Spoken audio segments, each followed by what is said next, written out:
திருப்பெயராலே நான் உங்களை வாழ்த்துகிறேன், உங்களை ஆசீர்வதிக்கிறேன். ஆஹ் இன்னைக்கு என்னுடைய ஜூம் மீட் ஓப்பன் ஆகவே மாட்டேங்குது. தெரியல என்ன ப்ராப்ளம் சொல்லிட்டு திரும்பியும் அதை இன்ஸ்டால் பண்ணேன், ரீஇன்ஸ்டால் பண்ணி எதுவாகல. ஸோ இன்னைக்கு லெக்சர் மாதிரி தான் இருக்கும், பட் ஆனால் சப்ஜெக்ட்ஸ் வந்து அவங்ககிட்ட கொடுத்துருந்தேன். எனக்கு இந்த சப்ஜெக்ட் வந்துட்டு நான் வாட்ஸ்அப்பில் அனுப்பிட்டேன்னாக்கா யாராவது அதை ஹேண்டில் பண்ண முடியுமா? அது எனக்கு பதில் தெரியல.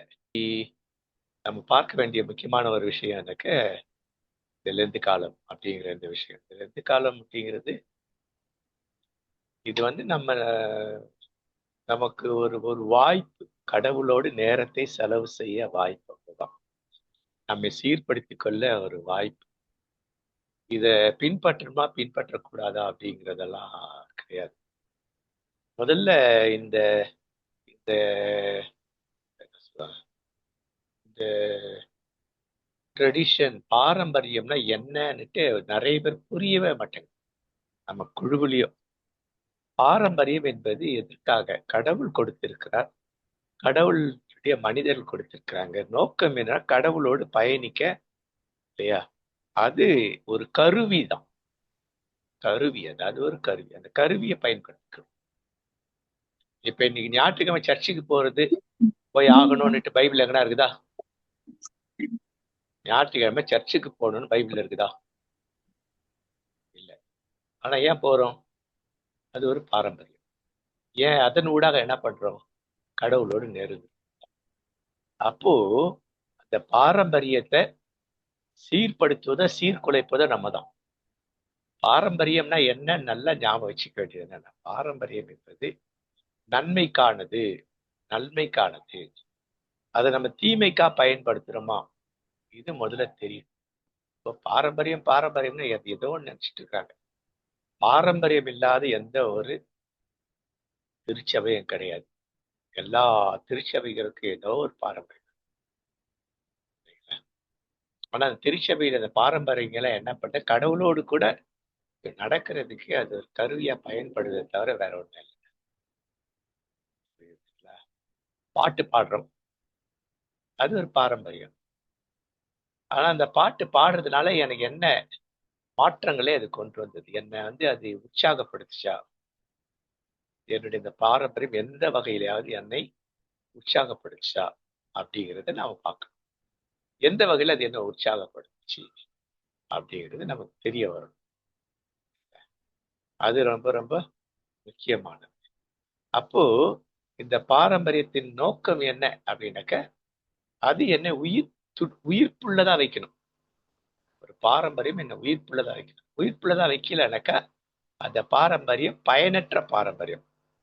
பாரம்பரியம் பயனுள்ளதா இருக்கதான் சொல்லப்பட்டது. அதை நம்ம ஞாபகத்துல வச்சுக்கணும்.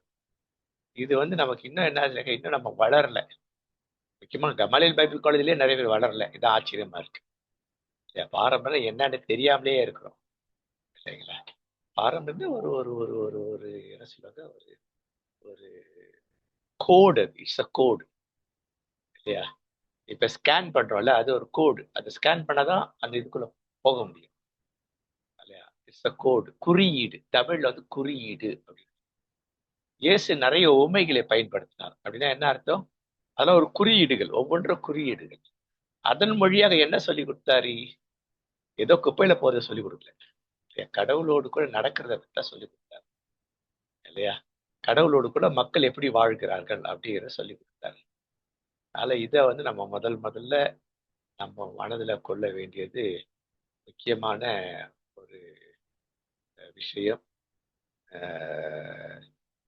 ஒரே ஒரு நிமிஷம். இப்ப நான் என்ன பண்றேன்னா, இந்த லெந்து காலத்தை தொடர்ந்து நமக்கு வர வேண்டியது என்ன அப்படின்னா, இந்த லெந்து காலங்கள்ல லெந்துனா என்ன? துளிர் விடுதல். நல்ல ஞாபகம். ஒரு மரம் துளிர் விடுதுன்னா எதுக்காக துளிர் விடுது? அது கண்டிப்பா நல்ல பசுமையான இலையை கொடுக்கும், பூக்களை பூக்கும், காய்கள் பூக்கும், பழங்கள் பூக்கும், விதை கொடுக்கும். இதுக்கு தான். அப்போ அது இதை செய்யணும்னா அது ஒரு பாடுகளுக்குள்ள போகும். ஒரு ஒடுக்குதலுக்குள்ள போடும். தன்னைத்தானே ஒடுக்கி கொள்ளணும். என்ன? தன் இலைகளை எல்லாம் உதிர்த்துத்தான் ஆகணும். அதான் ஒடுக்குதல். அது உதிர்த்தால்தான் அது துளிர்க்கும். அப்ப இது இந்த லெந்து காலம் துளிர் விடும் காலம், துளிர்ப்பதற்கான காலம். இதன் வழியாக நான் நற்செய்தியை அறிவிக்கிறேன். அதான் அடிப்படை. இன்னைக்கு எல்லாமே நாசமா போன கிறிஸ்தவமா மாறி போச்சு. நற்செய்தி அறிவிக்கிறதே கிடையாது. நற்செய்தி அறிவிக்கிறதுக்கு தான் இந்த லெந்து காலம் முதல்ல. இயேசுவிட்டு பிரதான கட்டளை மத்தேயு 28:18 இந்த கிரேட் கமாண்ட்மெண்ட், அதை நிறைவேற்றுவதற்காகத்தான் இது. ஆரம்ப காலங்கள்ல அது நிறைவேற்ற முடியாததுக்கான பல சூழல்கள் ஏற்பட்டது. ஏற்கனவே நான் படிச்சிருக்கோம்.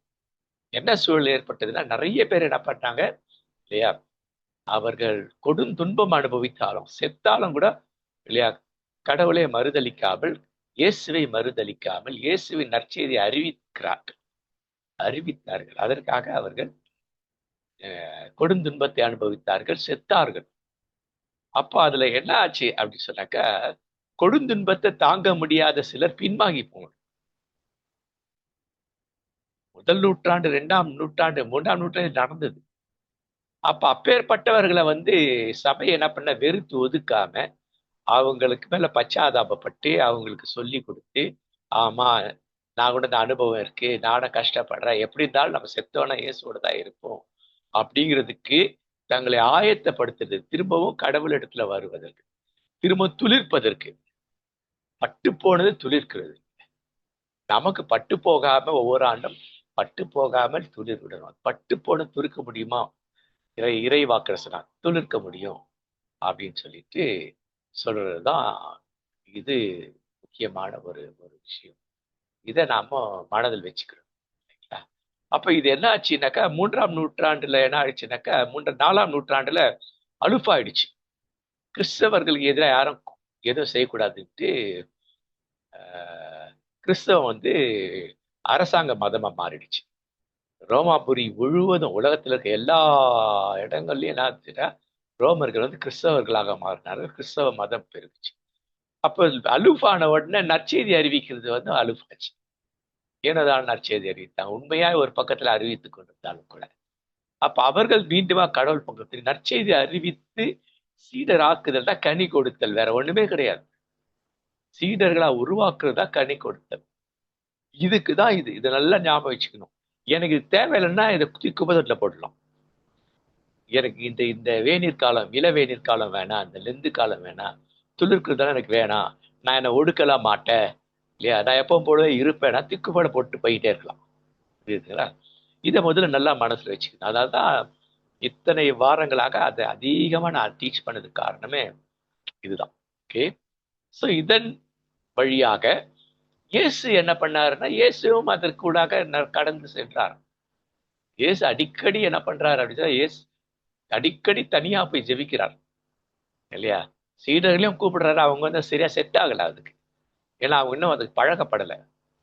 நிறைய விஷயங்கள் அவருக்கு புரியல, தெரியல. அதான் இயேசு, நான் இதெல்லாம் சொன்னா உங்களால தாங்க முடியாது, உங்களுக்கு புரியாதுன்றாரு.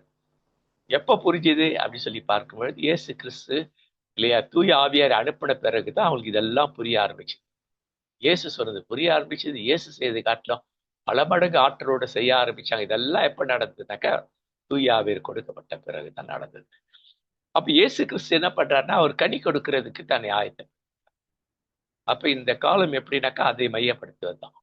அதனால இயேசு கிறிஸ்துவின் வாழ்க்கை முறையில இருந்துட்டு ஆரம்ப கால பிதாக்கள், கிறிஸ்தவ பிதாக்கள் இதை செஞ்சாங்க.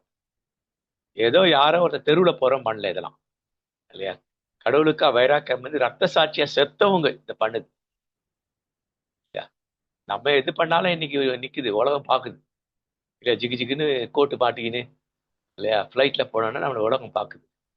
ஆனா அன்னைக்கு அப்படி இல்லை, இயேசுவையே பார்க்கல இல்லையா. அப்ப இயேசுவிலிருந்து எடுக்கிறாங்க, இயேசுவின் வாழ்க்கை முறையிலிருந்து எடுக்கிறாங்க. அப்ப அதை எடுத்திருக்கான தூய ஆவின்னு அவர் சொல்லி கொடுத்துருக்கணும் இது எல்லாத்தையும். அப்ப எங்க இருந்தாரு இயேசு? தன்னுடைய ஊழியத்தை செய்வதற்கு முன்பாக தன்னை ஒடுக்கினார், பிசாசை வெற்றி கொண்டார். அப்போ இந்த காலம் துளிர் விடனா பிசாசுக்கெல்லாம் விடுதலை ஆகணும். விடுதலை ஆனாதான் துளிர். அப்ப எப்ப விடுதலைனாக்கா, மரத்துல இலைகள் எல்லாம் உதிரலைனாக்கா அது பிசாசு கிட்ட இருக்குன்னு அர்த்தம். அது தன் இலைகள்லாம் உதிர்த்து விட்டதுன்னா பிசாசுல விடுதலை ஆயிடுச்சுங்க. உதிர்க்க என்ன ஆகும் அப்படின்னாக்க கிட்டத்தட்ட 70-80% உதிர்க்கும் பொழுது லேசா துளிர்க்க ஆரம்பிக்கும். துளிர்த்துடுச்சேன்னு சொல்லிட்டு பழைய இலைகளை அது உதிர்க்காம விடாது, அதையும் உதிர்த்து தள்ளிடும். அப்ப இயேசுவின் வாழ்வியல் பண்றது. அப்ப இது என்ன பண்றது? இது அடுத்த காலகட்டம் எங்க கொண்டு போன இயேசு இல்லையா? அடுத்தது நேரா பவனிக்கு கொண்டு போகுது. பவனி ஏன் ஞாயிற்றுக்கிழமை வச்சதுங்க? ஞாயிற்றுக்கிழமை இயேசு போனாரானா தெரியாது. அதுக்கு நிறைய இது இருக்கு, கான்ட்ரடிக்ஷன்ஸ் இருக்கு இல்லையா? குருத்தோலை ஞாயிறு அப்படின்னு சொல்ல முடியாது. குருத்துவ பவனி தான் சரியான ஒரு வார்த்தை. ஏன்னா அதுல சில சில கால வேறுபாடுகள் இருக்கா. ஞாயிற்றுக்கிழமை நடந்ததா, திங்கக்கிழமை நடந்ததா தெரியல இல்லைங்களா? இல்ல வியாழக்கிழமை நடந்ததா தெரியல. புரியுதுங்களா? ஸோ இந்த பிரச்சனைகள்லாம் இருக்குது. அதனாலதான் என்ன பண்றாங்கனாக்கா குருத்துவ ஞாயிறுனா குருத்துவ பவனி அப்படின்னு சொல்லிட்டு. ஏன்னா அதுல எது முக்கியம்? நாள் முக்கியம் அல்ல, இயேசு என்ன செய்தார் அப்படின்னு. இயேசு என்ன பண்றாருனாக்கா சாகுறதுக்காக அவர் எருசலேமுக்கு வர்றார். பண்டிகையை கொண்டாட வரல, பண்டிகை நாளை பயன்படுத்துகிறார். அது ஒரு ட்ரெடிஷன். அந்த ட்ரெடிஷன் என்ன பண்றாரு? பயனுள்ளதா மாத்துறாரு அவர். அந்த பண்டிகையில இல்லை தன்னுடைய மரணத்தோடு கூட கொண்டு வந்துடுறார். புரியுதா? இதான் ட்ரெடிஷன். அந்த ட்ரெடிஷனை பயன்படுத்தி கொள்ளுகிறார், பயன்பாட்டுக்குரியதா மாத்திக்கிறார் இயேசு. அப்ப அவங்க என்ன பண்றாங்க? எருசலேம் போலான உடனே வாங்க நாம இயேசோட சாக போலாம் அப்படின்ட்டு சீசர் சொல்றாங்க. அப்படி சொல்றாங்கன்னா என்ன காரணம் அப்படின்னா, ஏற்கனவே இயேசு சொல்லியிருக்கார், நான் கடைசியா நம்ம எருசலேம் போவோம். எருசலேம் போன உடனே எருசலேம்ல என்னை பிடிச்சி கொலை பண்ணுவாங்க, இல்லை இருந்தால் நான் 3 நாள் உயிரோட வந்துடுவேன். இதெல்லாம் அவங்க சொல்லிட்டு இருந்திருப்பாங்க இல்லையா? அப்போ அவங்க நல்லா தெரிஞ்சிருச்சு, இப்போ இயேசு போறாருனாக்கா இதுவாக தான் இருக்கணும், வாங்க நாமளும் போய் சாவலாம் அப்படின்ட்டு. இல்லை ஏன்னாக்கா அவங்க ஃப்ரஸ்ட்ரேட் ஆயிட்டாங்க. தங்க சொத்தெல்லாம் இழந்துட்டாங்க. இவங்கெல்லாம் தங்க சொத்து சுகமெல்லாம் இழந்துட்டாங்க. தங்களுடைய எதிர்காலமாகிய கப்பலே இழந்துட்டாங்க இல்லையா? அந்த காலத்துல லான்ச் அது 2 பேர் போற படகு இல்லை. அவங்க பேதுருலாம் சிக்கு இல்லையா? 10 பேர் 15 பேர் அதுல பயணிக்கிறாங்க, 20 பேர் பயணிக்கிறாங்கன்னாக்கா அது எவ்வளவு பெருசா இருக்கும். இன்னைக்கு எத்தனை கோடி இருக்குன்னு தெரியுங்களா? ஒரு லான்ச் பல கோடி ரூபாய். அது போலயும் கூட்டிட்டு வந்திருக்காங்க. எல்லாவற்றையும் விட்டுட்டு வந்திருக்கிறாங்க. அப்ப நான் சரி நம்ம அவள் தான் தின்றதுக்கும் வழி இல்லை, எதுக்கும் இல்லை, சரி இதுதான் சாரா நம்மளுமே சாப்பிடும். தற்கொலைக்கு நேராக தங்களை ஆயத்தப்படுத்தி கொண்ட சீடர்கள். ஆனால் அனைவரையும் வாழ்விப்பதற்காக இயேசு தன்னை சாக ஒப்படைக்க காலம் அதற்கு ஆயத்தப்படுத்துகிறார். அப்ப ஆயத்தப்படுத்தும் பொழுது என்ன பண்றார் அப்படின்னு சொல்லி பார்க்கும் பொழுது இல்லையா, தான் மெசியா என்பதை நிரூபிக்க வேண்டிய கட்டாயத்தில் இருக்கிறார். அப்ப மெசியா அப்படின்ற உடனே அவங்க என்ன பண்றாங்க அப்படின்னு சொல்லி பார்த்தாக்கா, மெசியா என்பவர் எப்படி வருவார் அப்படி சொல்லிட்டா, அவர்கள் எதிர்பார்க்கும் மெசியா எப்பேற்பட்டவர் அப்படின்னு சொல்லி பார்த்தோம்னாக்கா, அவர் குதிரையில வருவார். குதிரையில வரும் பொழுது அவர் எப்படி வருவார்னா, நல்ல அலங்கார உடையோடு வருவார். குதிரையில் வரும் பொழுது முழுவதுமான போர் உடைகளோடு கூட வருவார். அப்படின்னா என்ன? ஒரு பெரிய அரசனாக போரிட்டு விட்டு திரும்புகிற ஒரு அரசன். அப்ப அரசராக வரும் பொழுது என்ன பண்ணனா, யூத முறை மேல்படி என்ன ஆயிடுச்சுனாக்கா 2 முறை வந்தது. ஒரு முறை என்ன அப்படி சொல்லி பார்க்கும் பொழுது இல்ல, நம்ம இந்த இணைய ஆகமம் இருக்கு, இணைய ஆகமத்தை படிக்கணும். இணைய ஆகமங்கள்ல மக்கபேயர் வெற்றி பெற்று விட்டு இல்லையா, அவ குதிரையில தான் போய் எல்லாரும் வெற்றி பெற்று விட்டு வராங்க. கிரேக்கர்லாம் அடிச்சு காலி பண்ணிட்டு இல்லையா, அந்த கோயிலை கொண்டு கொஞ்சம் புதுப்பித்து விளக்கெல்லாம் ஏற்றாங்க. அதுக்கு வரும்போது எல்லையில அவங்க கழுதையில வர்றாங்க. அப்ப யூதர்களுடைய முறை எவ்வளவு யூதர்களா இருந்தால் கூட யூத முறை ஒரு மாற்றத்தை. அப்படின்னா என்ன? இனி என்றைக்கும் உங்களுக்கு அமைதியை எங்கள் வழியாக கொண்டு வருகிறோம்.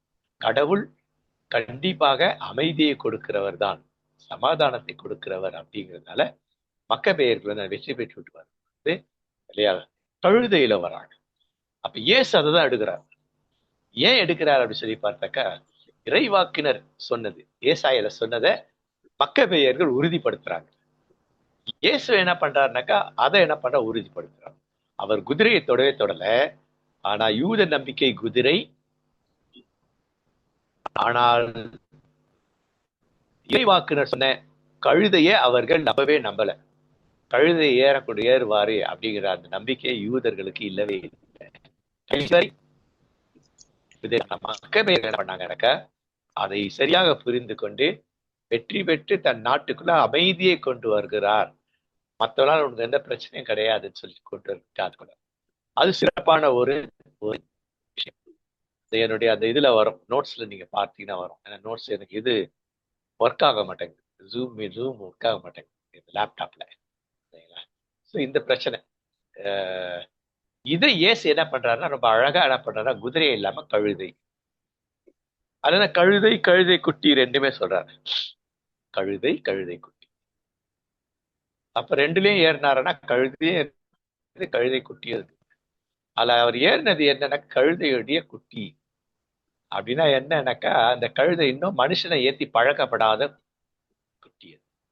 கழுதையுடைய குட்டினா குழந்தை அப்படின்னா இன்னும் பழக்கல. அது மனிதர் ஏறி பழகல. அவன் மனிதர் ஏறு தகுதியுள்ள இருக்கா, ஆனா அந்த பழகல. ஏசா முதல்ல அதுல ஏறுகிறார். அதனால அங்க கழுதையும் இருந்தது, கழுதை குட்டியும் கொண்டு வந்திருந்தாங்க. அவர் கழுதை குட்டியின் மேல் தான் ஏறுகிறார் இல்லையா? ஏற்கனவே ஒரு 5 வருஷத்துக்கு முன்னாடி நினைக்கிறேன் நம்ம ஆரம்பிச்ச முதல்ல இந்த ஜிபிசி டிசைபிள்ஸ் ஆரம்பிச்ச முதல்ல கேள்விகள் கேட்கும்போது நான் விளக்கம் சொல்லி இருக்கிறேன். அது வீடியோ இருக்குமே, ஆடியோ அது இருக்குன்னு நினைக்கிறேன். அப்ப இயேசு என்ன பண்றாரு அப்படின்னு சொல்லி பார்க்கும் பொழுது இந்த இடத்துல அவர்கள் எதிர்பார்க்கின்ற அந்த குதிரையில் வரும் மேசியா அதையும் காண்பிக்கிறாரு. ஆனா அதை வேறு கோணத்துல காண்பிக்கிறாரு. கழுதையில் வரும் மேசியா அதையும் காண்பிக்கிறார். அப்ப குதிரையில் வரும் மேசியார் அதிகாரம் உள்ளவர் இல்லையா? அவருடைய அதிகாரத்தை யாரும் எதிர்க்க முடியாது அப்படிங்கிறதுனால வேண்டி அந்த அதிகாரத்தை 2வது முறை பயன்படுத்தாரு இல்லையா? எல்லாரையும் அவர் பின்னாடி கூட்டு போறாங்க. எல்லாரையும் கூட பின்னாடி கூட்டு போறாங்க. முக்கியமா யார் வராங்க அப்படின்னு சொல்லி பார்த்தாக்கா நோயாளிகள் வராங்க, பிணியாளிகள் வருகிறார்கள், பார்வையற்றவர்கள் வருகிறார்கள், தொழுநோயாளிகள் வருகிறார்கள். இவங்களெல்லாம் அவர் என்ன பண்ணியிருக்காரு? Physically challenge. இவங்க எல்லாரையும் ரோட்ல வச்சு ரோட்ல வச்சுதான் அவங்கள ஒருத்தரையே 2 பேரை குணப்படுத்துறாரு, இல்ல அதிகபட்சம் 10 பேரை குணப்படுத்துறாரு. வெளி இடங்கள்ல பயன்படுத்துறாரு இல்லைங்களா? அல்லது ஜெப ஆலயம், தேவாலயம், ஜெப ஆலயத்துல வச்சு அதுக்கு அந்த வெளியிலயோ அந்த இடத்துல வச்சு சுகப்படுத்துறாரு. ஆனா நிறைய பேருக்கு போய் சேர்ந்த உடனே இவர் எல்லாரையும் எனக்கு ஒருமுகப்படுத்துகிறார். ஒருமுகப்படுத்தி இவர் பின்னாடி போகுது. அப்ப இவர் பின்னாடி ஒரு பெரிய கூட்டம் போகுது. அப்ப அங்க ஒரு பெரிய ஆச்சரியம் என்ன அப்படின்னு சொல்லி பார்க்கும்போது ஆச்சரியப்படுகின்றார் மக்கள். யார் ஆச்சரியப்பட்டு கேட்கிறாங்க, இவர் யாரு அப்படின்னு கேட்கிறாங்க. உள்ளூர் வாசிகள் கேட்கிறவங்க, உலகம் முழுதும் சகல தேசங்கள்ல வந்த இல்லையா யூதர்களும் யூத மார்க்கத்தில் அமைந்தவர்கள் அப்போஸ்தலர் 2 பாக்குறோம். அவங்க எல்லாம் வந்திருக்காங்க இந்த பெஸ்டிவலை கொண்டாடுறதுக்கு. அவங்க தான் பாக்குறாங்க. அவங்க இதை பார்த்துட்டு யார் இவர் பின்னாடி எல்லாரும் போறாங்களே அப்படின்னு சொல்லும் பொழுது இவர் யார், இன்னார் இன்னார் இன்னார் சொல்றாங்க. அப்ப இயேசுக்காக பாடல் பாடப்படுகிறது. ஓசன்னா அப்படின்னா என்ன அர்த்தம் தெரியாமலே பாட்டு பாடிடணும். நமக்கு எத்தனை பேர் தெரியும் தெரியாது. ஓசன்னா லிட்டரலா என்ன தெரியுமா அர்த்தம்? ஆண்டவரே விரைந்து வாரும், எங்களை விடுதலையாக்கும். எப்படி? எல்லாரையும் வெட்டி சாச்சிட்டு எங்களுக்கு விடுதலையை தாரும், மீட்பை தாரும். இதான் அர்த்தம். ஓசன்னா என்றால் என்ன அர்த்தம் உனக்கு? ஆண்டவரே நாங்க இந்த ரோமர்கள் கிட்ட பார்த்து படாத பாடுபடுறோம், இந்த ஆசாரியர்கிட்ட படாத பாடுபடுறோம், பரிசெய சதுசேகை வேத பாரகர் சனகரின் சங்கத்தாட்ட படாத பாடுபடுறோம். ஆண்டவரை இவங்க எல்லாம் கடவுளுக்கு ஏற்ற நீ சொன்னபடி இவங்க யாரும் நடக்கல. இவர்கள் எல்லாம் யூத முறைமை இப்படி பார்த்தா அவங்க எங்களை பாவிகள்றாங்க. ஏன்னா நாங்க இந்த நோயில இருந்தாக்கா இவன் செய்த பாவம், இவன் பெற்றோர் செய்த பாவம்னு சொல்லி எங்களை தான் பார்த்தா உண்மையில இவங்க தான் பாவி தெரிஞ்சு பாவிகளை அதமாக்கப்படணும். அதனால நீங்க என்ன பண்றக்க இல்லைங்களா? இத பரிசெய சதுசெய வேத பாரகர் சனகரின் சங்கத்தார் எல்லாரையும் காலி பண்ணிட்டு எனக்கு விடுதலை தாரும். அப்ப அந்த யூத பாரம்பரியத்தின்படி இது வருது. சரியா? அப்ப இதான் அர்த்தம். லிட்ரலா இதான் மீனிங். லிட்ரல் மீனிங் என்ன அப்படின்னு சொன்னாக்கா, இல்லையா, ஓசன்னா அப்படின்னாக்கா அது லிட்ரல் மீனிங் இதான். ஆண்டவரே, இல்லையா, எதிரிகள் எல்லாவற்றையும் அழித்து ஒழித்து விட்டு உங்க கூட வர எங்களை விடுதலை, எங்களை வாழ வைடுங்கள். எனக்கு சொல்லுங்க, ஓசனான்ற பாட்டு எவ்வளவு தப்பான ஒரு பாட்டு அமைஞ்சிச்சு இல்ல நமக்கு. அப்ப இது எப்படி கொண்டு போகணும்? ஓசனா என்று சொல்லும் பொழுது இதுதான் ஆதி பிதாக்கள் அழகா வச்சிருக்காங்க இல்லையா. இந்த இந்த லெந்து காலங்கள்ல நம்ம உதிர்த்து பாவங்களை உதிர்த்து கொண்ட இலைகளை உதிர்த்து கொண்டே இருக்கணும், துளிர்த்து கொண்டே இருக்கணும். இதான் விடுதலை. இதான் விடுதலை. ஒரு கட்டத்துக்குள்ள நான் நற்செய்தி அறிவிக்கிற பத்தியா கனி தருவது, அதுதான் மீட்பு, அதான் விடுதலை. அப்ப இந்த கோணத்துக்குள்ள கொண்டு போறோமா? இன்னைக்கு இன்னைக்கு குருத்தோலை எடுத்துட்டு போற ஜனங்களுக்கும் தெரியாது, பெரும்பாலும் பாஸ்டருக்கும் தெரியாது, நம்மளை சந்திக்கிற ஜனங்கள், நம்மளை பாக்குற ஜனங்களுக்கும் தெரியாது. எதுக்கு இவங்க போறாங்க தெரியாது. முதல்ல என்ன தெரியாது, பசுவும் தெரியாது நமக்கு. ஓசன்னா என்றால் என்ன? ஒரு விடுதலை எதிர்நோக்குது இல்லையா, மனுகுலத்திற்காக பரிந்து. அப்ப இன்னைக்கு ஓசன்னா பவனி போடணும்னா குருத்தோலை கொண்டு போட மாட்டேல, எல்லார் கையில பிளக்கார்டு இல்லையா, எல்லா பிளக்கார்டு எடுத்துட்டு போகணும். பெண் குழந்தைகளை காப்போம் இல்லையா. அதே போல போதை வஸ்துக்களை தடை செய்வோம். போதை வஸ்துக்களை அருந்தாதீர்கள், குடிக்காதீர்கள் இல்லையா. இந்த மாதிரியான வாசகங்களை வச்சு இது எடுத்துட்டு போறோம். இதான் சமுதாய பணி. சமுதாயத்தை ஒரு படி மேல போனாக்க இது நடந்தது ஒரு 4 வருஷத்துக்கு முன்னாடி. பேராசிரியர் பால் பிரகாசம் சொல்ல நாங்க இப்ப வகுப்பு இருக்கிறோம். அவர் ஒருத்தர் நடத்தினார் இல்லைங்களா. அங்க அந்த இவங்க அந்த கோசனா போனியப்போ சாராய கடைக்கு முன்னாடி போய் நின்று பல்லாக வச்சுட்டு, சாராய கடையினால் மக்களுக்கு கேடு, பக்கத்துல இருக்க பிள்ளைகளுக்கு கேடு, பெண்களுக்கு போக மாட்டேன்றாங்க, சாராய கடையை மூடணும் அப்படி மூடிட்டாங்க. அதை பேப்பர்லாம் வந்தது. அது ஏசு இதுதான் செஞ்சாரு இல்லைங்களா. அப்ப தைரியமா செய்ய முடியுமா? அதுக்குதான் லெந்து இல்லையா, நம்மை தைரியமாக செயல்பட வை, ஒடுக்கப்படுற மக்களுக்காக பரிந்து பேசுவது தெரியுமா. அந்த அந்த அந்த அந்த அந்த விவசாயிகள் போராட்டம் டெல்லியில நடந்தது இல்லைங்களா. அதுக்கு அடிப்படை காரணம் 4 பாஸ்டர். ஒண்ணு பஞ்சாப்ல அப்போ அது பால் பிரகாசம் ஐயா கூட, ஒரு டெல்லியில இருந்து ஒருத்தர், அப்புறம் புனேல இருந்து ஒருத்தர், இன்னொருத்தர் வந்துச்சு கல்கட்டால இருந்துச்சு. 4 பேர் தான் இது ஆரம்பிச்சு.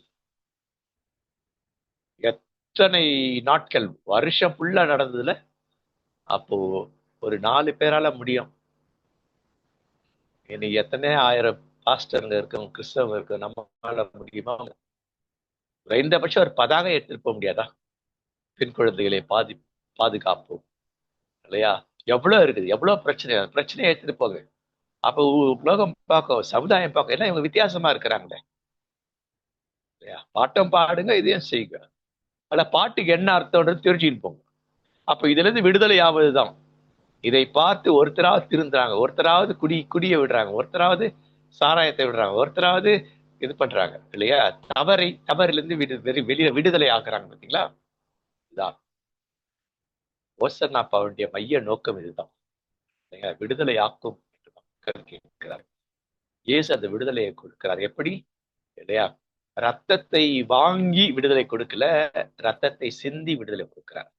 உலகத்தை வித்தியாசமான ஒரு விஷயம் தான். உலகத்தையும் 2 பேர் தான் சாவறதுக்காக பிறந்தவங்க. யாருன்னா இயேசு, அவங்க கசின் திருமுழுக்கு யோவானு தான். சாகிறதுக்கே பிறந்தவங்க, ரத்த சிந்தி சாகிறதுக்கே பிறந்தவங்க அப்படின்னு தான். முன்னாலே தெரிந்து இருக்கு இவங்கதான் இப்படிதான் சாவாங்க அப்படின்ட்டு. அப்ப இதுதான். அப்ப இந்த லெந்து காலத்துக்கு அடுத்த பகுதி எங்க வருது அப்படின்னு சொல்லி பார்த்தாக்கா, அவர் விடுதலை ஆக்குகிறார். அப்ப என்ன விடுதலை ஆக்குகிறார் சொன்னா, உள்ள போயிட்டு தான் யூதர் எதிர்பார்க்கு மேசியாவுக்கு அதிகாரம் உண்டு, அவளை யாரும் எதிர்க்கவே முடியாது இல்லையா அப்படின்னு சொல்லிட்டு அங்க இருக்க போலீஸ் கூட ஒன்றும் பண்ண முடியல. ஏன்னா அந்த இதுக்குன்னு ஒரு அந்த அந்த அவங்களால தடை செய்ய முடியல, காலி பண்றாரு. இத கல்வர் குறையாக்கினீர்கள் அப்படின்றார். அடுத்து அங்க இருக்கிற மக்கள் எல்லாரும்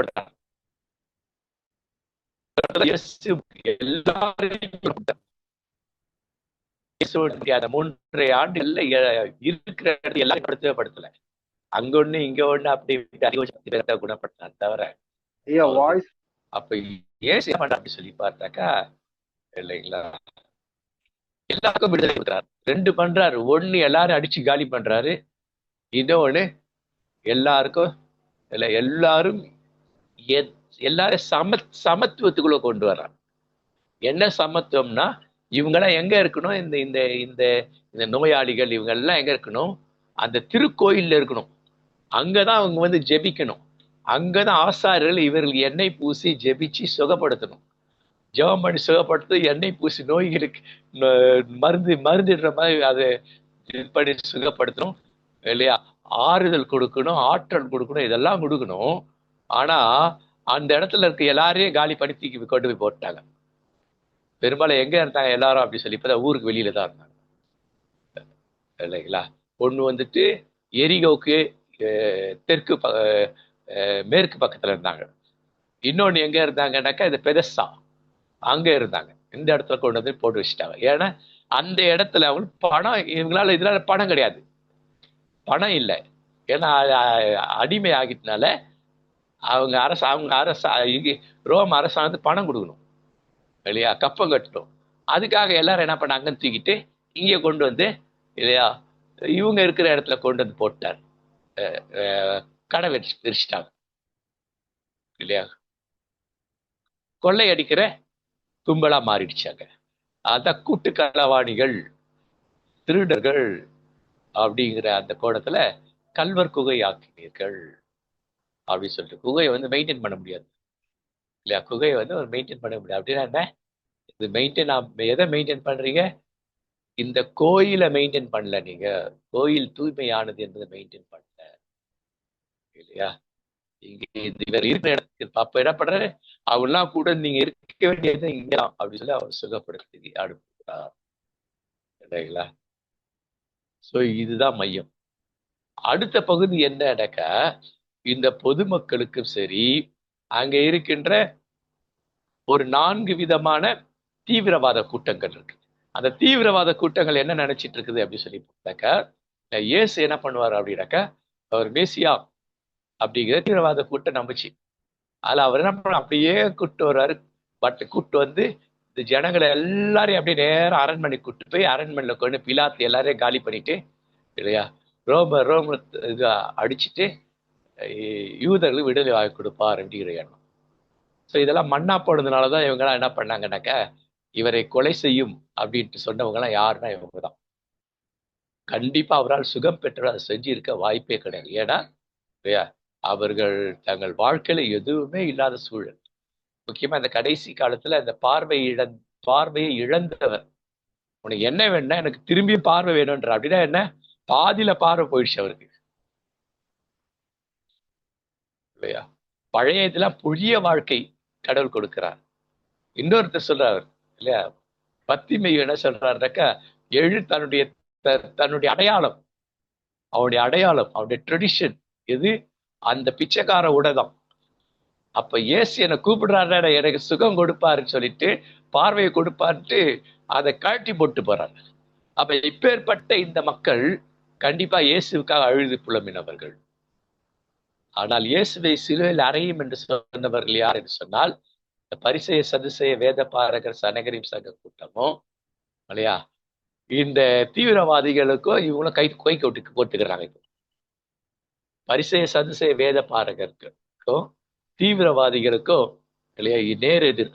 இந்த தீவிரவாதிகள் இவர்களுக்கு எதிரி, ரோமர்களுக்கு எதிரி. இப்ப இயேசு காரியம் ஆகலன்னு சொல்லிட்டு அவர்கள் என்ன பண்றாங்க, இவங்கதான் அவரை சிலுவையில் அறையும். அடுத்து அவங்க சொல்றாங்க, பரவாயில்ல இல்லையா, அஹ் எங்க சன்னதி சாபத்தை பெற்றுக்கூட நான் கவலைப்படல. இயேசு சிலுவை எல்லாரையும். இப்ப இதற்கு ஆயத்தப்படுத்துவது தான். இப்படிப்பட்ட தீமைகள், இப்படிப்பட்ட அநியாயங்கள், அக்கிரமங்களை எதிர்கொள்வதற்கு தான் இந்த துளிர் விடும் காலம். அப்ப துளிர் விட்டுக்கிட்டே இருக்கணும். இந்த துளிர் விடும் காலத்துல இன்னொரு முக்கியமான விஷயம், மரம் செடி கொடி பாத்தீங்கன்னா, இப்பதான் பூச்சிங்க என்ன பண்ணும், அந்த துளிரை காலிப்படுத்தி வரும் இல்லைங்களா. பெரும்பாலும் துளிர் விடும்போது மரமே என்ன பண்ணிடும்னாக்கா, இல்லையா, தன்னை தற்காத்துக் கொள்ளும் இல்லையா. கூடவே அந்த அந்த செடி அந்த துளிரை எது வந்து சாப்பிடாதபடிக்கு பெரும்பாலும் அது தற்காத்துக் கொள்ளும். அதே மீறி துளிரை சாப்பிடும் பொழுது நம்ம என்ன பண்றோம், இந்த அந்த மருந்தெல்லாம் தெளிக்கிறது. அப்போ இது என்ன அப்படின்னாக்கா, இந்த துளிர் விடுதல் நடந்து கொண்டே இருக்கணும்ப்பா. ஆண்டு முழுவதும் நடந்து கொண்டே இருக்க வேண்டும் இல்லையா. இந்த துளிர் விடுதல், இலையை உதிர்ப்பதும் துளிர் விடுதலும் நடந்து கொண்டே இருக்க வேண்டும். அப்போ மைய நோக்கு என்ன அப்படின்னா, இது ஒண்ணுதான். நல்லா புரிஞ்சுக்கணும். நற்செய்தி அறிவிப்பதற்காகத்தான் துளிர் விடுதல். நற்செய்தி தான் கனி கொடுப்பது. சீடராக்குவதுதான் கனி கொடுப்பது. அவள் திருமுழுக்கு கொடுப்பதுதான் கனி கொடுப்பது. அவர்களையும் ஒரு நல்ல தலைமைத்துவ சீடரா மாத்துவதுதான் கனி கொடு. இதுதான். அப்ப இதுக்கு பாடுபடணும். இதுக்கு பாடுகள் உண்டு. அப்ப இயேசு பாடுகளை படுகிறார். அதுதான் பாடுகளின் வாரம் அப்படின்னு சொல்லிட்டு அடுத்தது அப்படி கொண்டு போவாங்க. சோ இது ஒரு பகுதி இல்லைங்களா. அடுத்த பகுதி என்ன அப்படின்னு சொல்லி பார்த்தாக்க, இந்த ஞாயிற்றுக்கிழமை மாலை, திங்கள் மாலை, செவ்வாய் மாலை, புதன் மாலையில என்ன பண்ணுவாங்கன்னாக்க, சிலுவை அப்படிங்கிற தலைப்புல செய்தி கொடுப்பாங்க. நான் அதையே உங்களுக்கு அனுப்புறேன். அதுல நாங்க எடுத்தது என்ன அப்படி சொல்லி பார்த்தாக்க,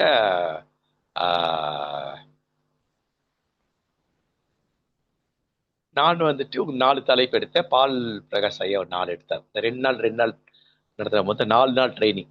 phase 1, phase 2. phase 1ல மட்டும் என்னன்னாக்கா, இந்த லெந்து காலம்னா என்ன அப்படி நம்ம எடுத்துல இது வரைக்கும் எடுத்தல இவ்வளோத்தையும் அப்ப சுருக்கமா எடுத்தது. பிறகு இடையில வருகிற லெந்து கால ஆரம்பத்துல இருந்து வருகின்ற 6 ஞாயிற்றுக்கிழமை இல்லையா, அதுல பாம் சண்டே தவிர்த்து வருகின்ற 5 ஞாயிற்றுக்கிழமை 5 இல்லையா மைய செய்திகள், அதை அதை மையப்படுத்துகின்ற அந்த லெந்து காலத்துக்குரிய இந்த ஞாயிற்றுக்கிழமை செய்திகள், அது அது அது எடுத்தோம். இப்ப எடுத்தது என்னன்னாக்க, ஃபார்ம் சண்டே. நான் ஃபார்ம் சண்டே ஷார்ட்டா தான் கொடுத்துருக்கேன். அவர் டீட்டெயில் எடுத்தார், நான் எடுக்கல. எனக்கா அது ஷார்ட்டா கொடுத்துருக்கேன் இல்லைங்களா. ஒரு அந்த நோட்ஸ் அவர் கொடுத்தாருன்னா அந்த நோட்ஸே உங்களுக்கு அனுப்புறேன். From Sunday. அடுத்தது அந்த தூய வாரம், holy week. Holy week from Sunday evening, Sunday Monday Tuesday Wednesday, அந்த 4 வாரத்துல சிலுவையை குறித்து இந்த ஆண்டுல தியானிக்கலாமே அப்படின்னு சொல்லிட்டு. அப்ப என்ன சிலுவை அப்படின்னு சொல்லி பார்க்கும் பொழுது, மத்தேயுவின் பார்வையில சிலுவை, மத்தேயின் பார்வை சிலுவை, மார்க்கின் பார்வையில சிலுவை, லூக்காவின் பார்வையில் சிலுவை, இயேசு யோவானின் பார்வையில் சிலுவை அப்படின்னு 4 நாட்களுக்கு. அதுல நான் என்ன பண்ணேன், மத்தேயுவின் பார்வையில் சிலுவை அப்படின்றது, யோவானின் பார்வை சிலுவை அப்படிங்கிறத நான் எடுத்திருக்கேன். மாண்டி தேர்ஸ்டே வந்துட்டு அவர் எடுத்தாரு. குட் ஃப்ரைடே வந்துட்டு நான் எடுத்தேன். ஆனா பெரிய பகுதியில 2 பகுதியா பிரிச்சு குட் ஃப்ரைடேவை நான் எடுத்தேன். திரும்பி ஈஸ்டர் வந்து அவர் எடுத்தார். இது வந்து எங்கிருந்து தொடங்குகிறது என்று சொன்னால், ஒரு ஃபுல் பேக்கேஜ் லெந்து காலத்துல இது வரைக்கும். அப்படின்னா என்ன இல்லையா, நான் உயிர் தெழுவதன் நோக்கம் எதற்காக, கடவுள் என்னை உயிர்ப்பித்ததன் நோக்கம் என்ன, செயல்படுவதற்காக. அப்ப என்னுடைய உயிர்ப்பித்தல் மற்றவர்களை செயல்பட வச்சுதான். இயேசுவின் உயிர்ப்பு என்ன, அப்போஸ்தலர்களையும் சீடர்களையும் உயிர்ப்பிக்க செய்து செயல்பட வைத்தது. இந்த அப்போஸ்தலர்களுக்கு பிறகு இந்த சீடர்கள், அந்த சீடர்களுக்கு பிறகு வந்த சீடர்கள், தொடர்ந்து வந்த சீடர்கள், இவர்கள் எல்லாம் என்ன பண்ணாங்க, இவருடைய பாடுகளினால, இவர்களுடைய ரத்தம் சிந்தினால, இவர்களுடைய சாவுகளினால இல்ல அநேகரை உயிர்ப்பிக்க வைத்தது. இன்னைக்கு இந்த மிஷினரிகள் எல்லாம் என்ன பண்ணாங்க, தங்களுக்குள்ளதெல்லாம் கொண்டு வித்து இல்லையா, ஸ்கூலை கட்டினாங்க, ஹாஸ்பிட்டல்ஸை கட்டினாங்க, எவ்வளவோ பண்ணாங்க. இதை கட்டினதெல்லாம் இவங்க என்ன பண்ண, மெயின்டைன் பண்றாங்க, அவ்வளவுதான். இந்த ரோமன் கேத்தலிக்காவது தொடர்ந்து கட்டிக்கிட்டே இருக்காங்க. ஸ்கூலுங்க நிறைய கட்டுறாங்க, ஹாஸ்பிட்டல்ஸ் கட்டுறாங்க. இந்த மெயின்லைன் சர்ச்சஸ்லாம் அப்படி ஒன்றும் இருக்கல, இருக்கிறதா அப்படி வச்சிருக்காங்க. இண்டிபெண்டன்ஸாக ஒரு சின்ன ஒரு டியூஷன் சென்டராவது ஆரம்பிக்கிறாங்களா மக்களுக்காக? இதுதான் மிஷினரி.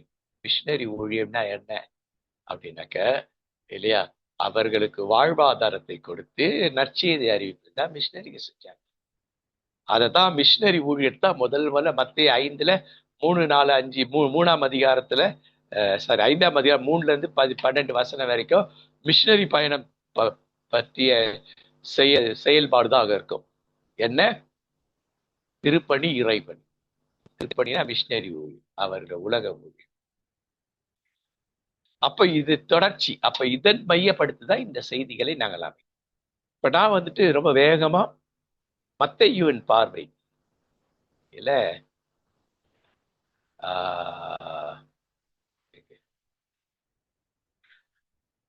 இந்த நோட்ஸ் நான் உங்களுக்கு அனுப்பிடுறேன்.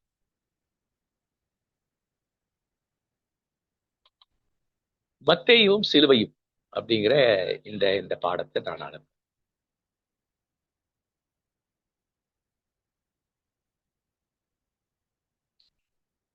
தூய மத்தேயும் சிலுவையும் அப்படிங்கிறது.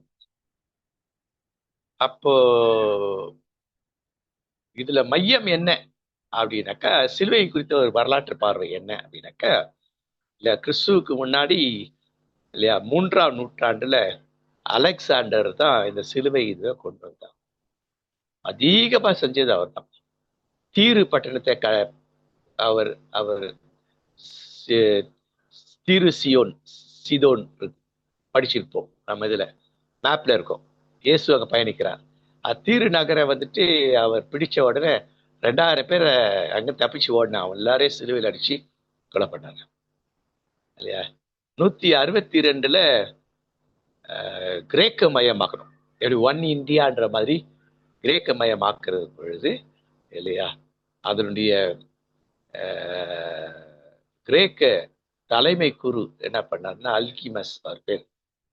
அவர் என்ன பண்ணாருன்னா 60 யூதர்களை சிலுவையில் அடிச்சு கொல்லப்படாது. ஏன்னா அவங்க என்னவோ ஆகல, அவர்கள் கிரேக்கராக கிரேக்க சமயத்தை ஏற்றுக்கொள்ளலை அப்படின்ட்டாங்க. அப்போ முதல் ரத்த சாட்சி இயேசுக்கான ரத்த சாட்சி இயேசுக்கு பிறகு, இயேசுக்கு முன்னாடி ரத்த சாட்சி தந்தையாக கடவுளுக்காக ரத்த சாட்சி அவர்கள் இந்த இவர்கள் இந்த 60 யூதர்கள் என்று சொல்லி பார்க்கலாம். 90கள்ல வந்துட்டு என்ன பண்ணா, இந்த மக்கபேயர்களுடைய கடைசி காலங்களில் என்ன பண்ணாங்கன்னாக்கா, அவர்கள் சிலுவையில யூதர்களையே அடிச்சாங்க. இப்போ யூதர்களாதையே இவர்களை ஏற்றுக்கொள்ளலை. ஏன்னா இவங்க வந்துட்டு வந்து அலெக்சாண்டர் ஜானிஸ் அப்படிங்கிற குரு ஆசாரிய வகுப்பை சேர்ந்தது மக்கபேயர்கள். அந்த ஆசாரியர்கள் தான் கையில கத்தி எடுத்து சண்டை போட்டு எல்லாம் பண்ணுதுங்க. அவர்களுக்கு பிறகு இவங்க என்ன பண்ணாங்கன்னாக்க, இவர் தொடர்ந்து ஆட்சியும் செய்தார்கள். அப்போ ஆட்சி தனியா இருக்கணும், மத காரியங்கள் தனியா இருக்கணும்னு சொல்லிட்டு யூதர்கள் கிளர்ச்சி செய்த பொழுது இல்லையா, இவங்க என்ன பண்ணாங்கன்னா அந்த கிளர்ச்சி செய்த 800 பேரை சிலுவையில் அடிச்சாங்க. ஏன் அடிச்சாங்க அப்படி சொல்லி பார்த்தாக்கா, இடைச்சட்ட உபாகம் 21, 23 சிலுவையில் இல்லையா, அல்லது மரத்தில் தொங்க விடப்பட்டவர் கடவுளால் சபிக்கப்பட்டவர் அப்படின்னு அதை எடுத்து, இந்த உண்மையான கிறிஸ்தவங்களாம் யாருன்னா கடவுளால் சபிக்கப்பட்டவங்க, அதனால்தான் சிலுவை மரத்தில் அடிக்கிறோன்னுட்டு அந்த வசனத்தை தங்களுக்கு சாதகம் பயன்படுத்த. நம்ம என்ன பண்றோம்னா, சம்பந்தமே இல்லாத இந்த வசனத்தை சிலுவையில மாதிரி அடிக்கப்பட்ட இயேசுக்கு சம்மந்தப்படுத்திக்கிறோம். நிறைய பேர் அத்தனை செய்தி கொடுக்குறோம் இல்லையா. அப்ப இயேசுவுக்கு இதுக்கு சம்பந்தமே கிடையாது. அதுல என்னன்னா சட்ட திட்டங்கள் இருக்கு. அந்த சட்ட திட்டங்களுக்கு சில சட்ட திட்டங்கள் கீழ்பட்டீங்கன்னா அவங்க என்ன பண்ணுவாங்க, அடிச்சு என்ன பண்ணுவாங்க, தொங்க போட்டுருவாங்க இல்லையா. ஒன்று தோல் உரிச்சு மரத்தை தொங்க போடுறதோ, தூக்கு போட்டு தொங்க போடுறதோ, கைகளை கட்டி தொங்க போடுறதோ, கைகாலை கட்டி தொங்க போடுறது எல்லாம் காலையில சாயந்தரம் வரைக்கும் இருக்கும். சாயந்தரம் அவங்க என்ன பண்ணுவாங்க, இறக்கிட்டுவாங்க. ஏன்னா ராத்திரில இருக்கக்கூடாது. நீங்க வந்து இந்த இணை சட்டம் நீங்க இதை படிச்சீங்கன்னா அதை பத்தி தெரியும் சரிங்களா. அப்ப இதுதான் சிலுவையினுடைய.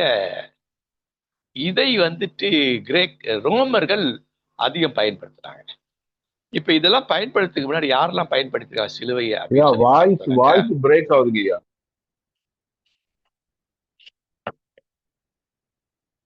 நீங்க அது நெட்வொர்க் இஷ்யூங்க, இப்ப நெட்வொர்க் போய் வருது.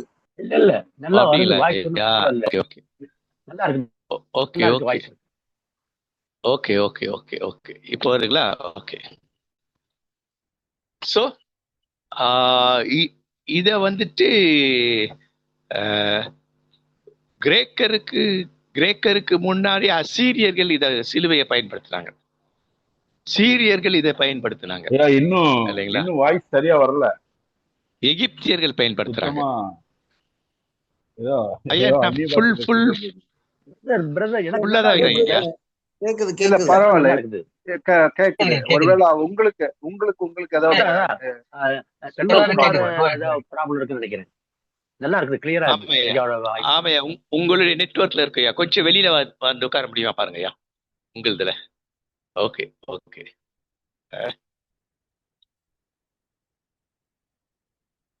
அப்புறம் இந்த சிலுவை அடிக்கிறத வந்து கான்ஸ்டன்ட் வந்து தான் பண்ணாருன்னா, உலகத்துல எங்கேயுமே சிலுவையில அடிக்கக்கூடிய சட்டத்தை கொண்டு வந்தவர். இதுதான் ஒரு சுருக்கமான வரலாறு.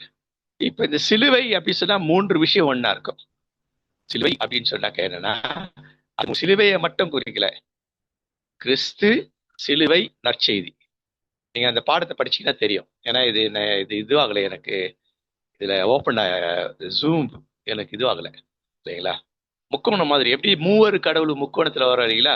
இல்ல தந்தை மைந்தர் தூய் ஆவியார் என்று சொல்லி, தந்தை மைந்தர் தூய் ஆவியார் இந்த தொடர்புகள் அப்படி. அதே மாதிரி கிறிஸ்து என்று சொன்னால் சிலுவை, சிலுவை என்று சொன்னால் நற்செய்தி, நற்செய்தி என்று சொன்னால் கிறிஸ்து. புரியுதுல? காஸ்பல், கோ அண்ட் ஸ்பெல், அதான் கோ பிளஸ் ஸ்பெல் தான் காஸ்பல். என்ன போய் சொல்ல போறோம்? கிறிஸ்துவை சொல்ல போறோம். கிறிஸ்தியார் அந்த கிறிஸ்துவ எதை பேஸ் பண்ணி சொல்ல போறோம்? அடிப்படையா சிலுவையை வச்சு இயேசுவே சொல்ல போறோம். உனக்காக தியாகம் செய்தார் அப்படின்னு சொல்லிட்டு. அப்ப இதான் முக்கியம். அப்போ என்ன இதை செய்தால் என்ன கிரீடம் கிடைக்கும்னா, முட்கிரீடம் தான் கிடைக்கும்.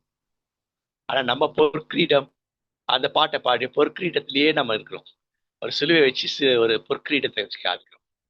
ஆனா உண்மையிலேயே இதை செய்வதற்கு நமக்கு முட்கிரீடம் தான் சூட்டப்படும். துன்ப வாழ்வு தான், கிறிஸ்துவுக்காக துன்ப வாழ்வு வாழ வேண்டும். ஆனால் அதுல ஒரு அமைதி இருக்குது. அப்போ இதைதான் என்ன பண்றாரு அப்படி சொல்லி பார்த்தாக்கா இல்லையா, மத்தேயு வெளிப்படுத்துறார். அப்போ இயேசு சிலுவையை உருவாக்கினார். இயேசு தன்னுடைய சிலுவையை உருவாக்கினார். அப்ப இதை எப்படி பார்க்குது மத்தேயு? எப்படி பண்றாரா, தந்தையாகிய கடவுளும் ஒரு சிலுவையை தனக்காக உருவாக்கினார். மைந்தராகிய இயேசு தனக்கென்று ஒரு சிலுவை உருவாக்கினார். அவரை பின்பற்றுகளும் அவர்களுக்கென்று ஒரு சிலுவை உருவாக்கினார். அதனால்தான் அவரவர் தன் சிலுவை எடுத்துக்கொண்டு, உனக்கு நீ உருவாக்கி வச்சிருக்க ஒரு சிலுவை இருக்கு இல்லையா, அந்த சிலுவை எடுத்துக்கிட்டு நீ வா அப்படின்னு சொல்லி நோக்கம் தான். அப்ப பவுல் அடிகள்ல மத்தேயு இதான் சொல்றாரு. அப்ப தனக்கு தானே உருவாக்கின சிலுவையை சுமந்து தானே செய்து முடிக்க வேண்டிய பணி இருக்குல்ல, அந்த பணியை செய்து முடிக்கிறது தான் இதான் கிறிஸ்துவ. அப்ப சிலுவையை உருவாக்குதல் என்பது நோக்கம் என்ன? மற்றவர்கள் பயன்பாட்டுக்காக நான் சிலுவை சுமக்கிறேன், என் சிலுவையை நான் என் சிலுவையை சுமக்கிறேன் அப்படின்னு சொல்லிட்டு மத்தேயுடைய அந்த மொத்த எதுவுமே. அப்ப சிலுவை அப்படின்னு சொல்லி பார்த்தாக்க எதுக்குன்னா இல்லையா, உருவாக்குதல்.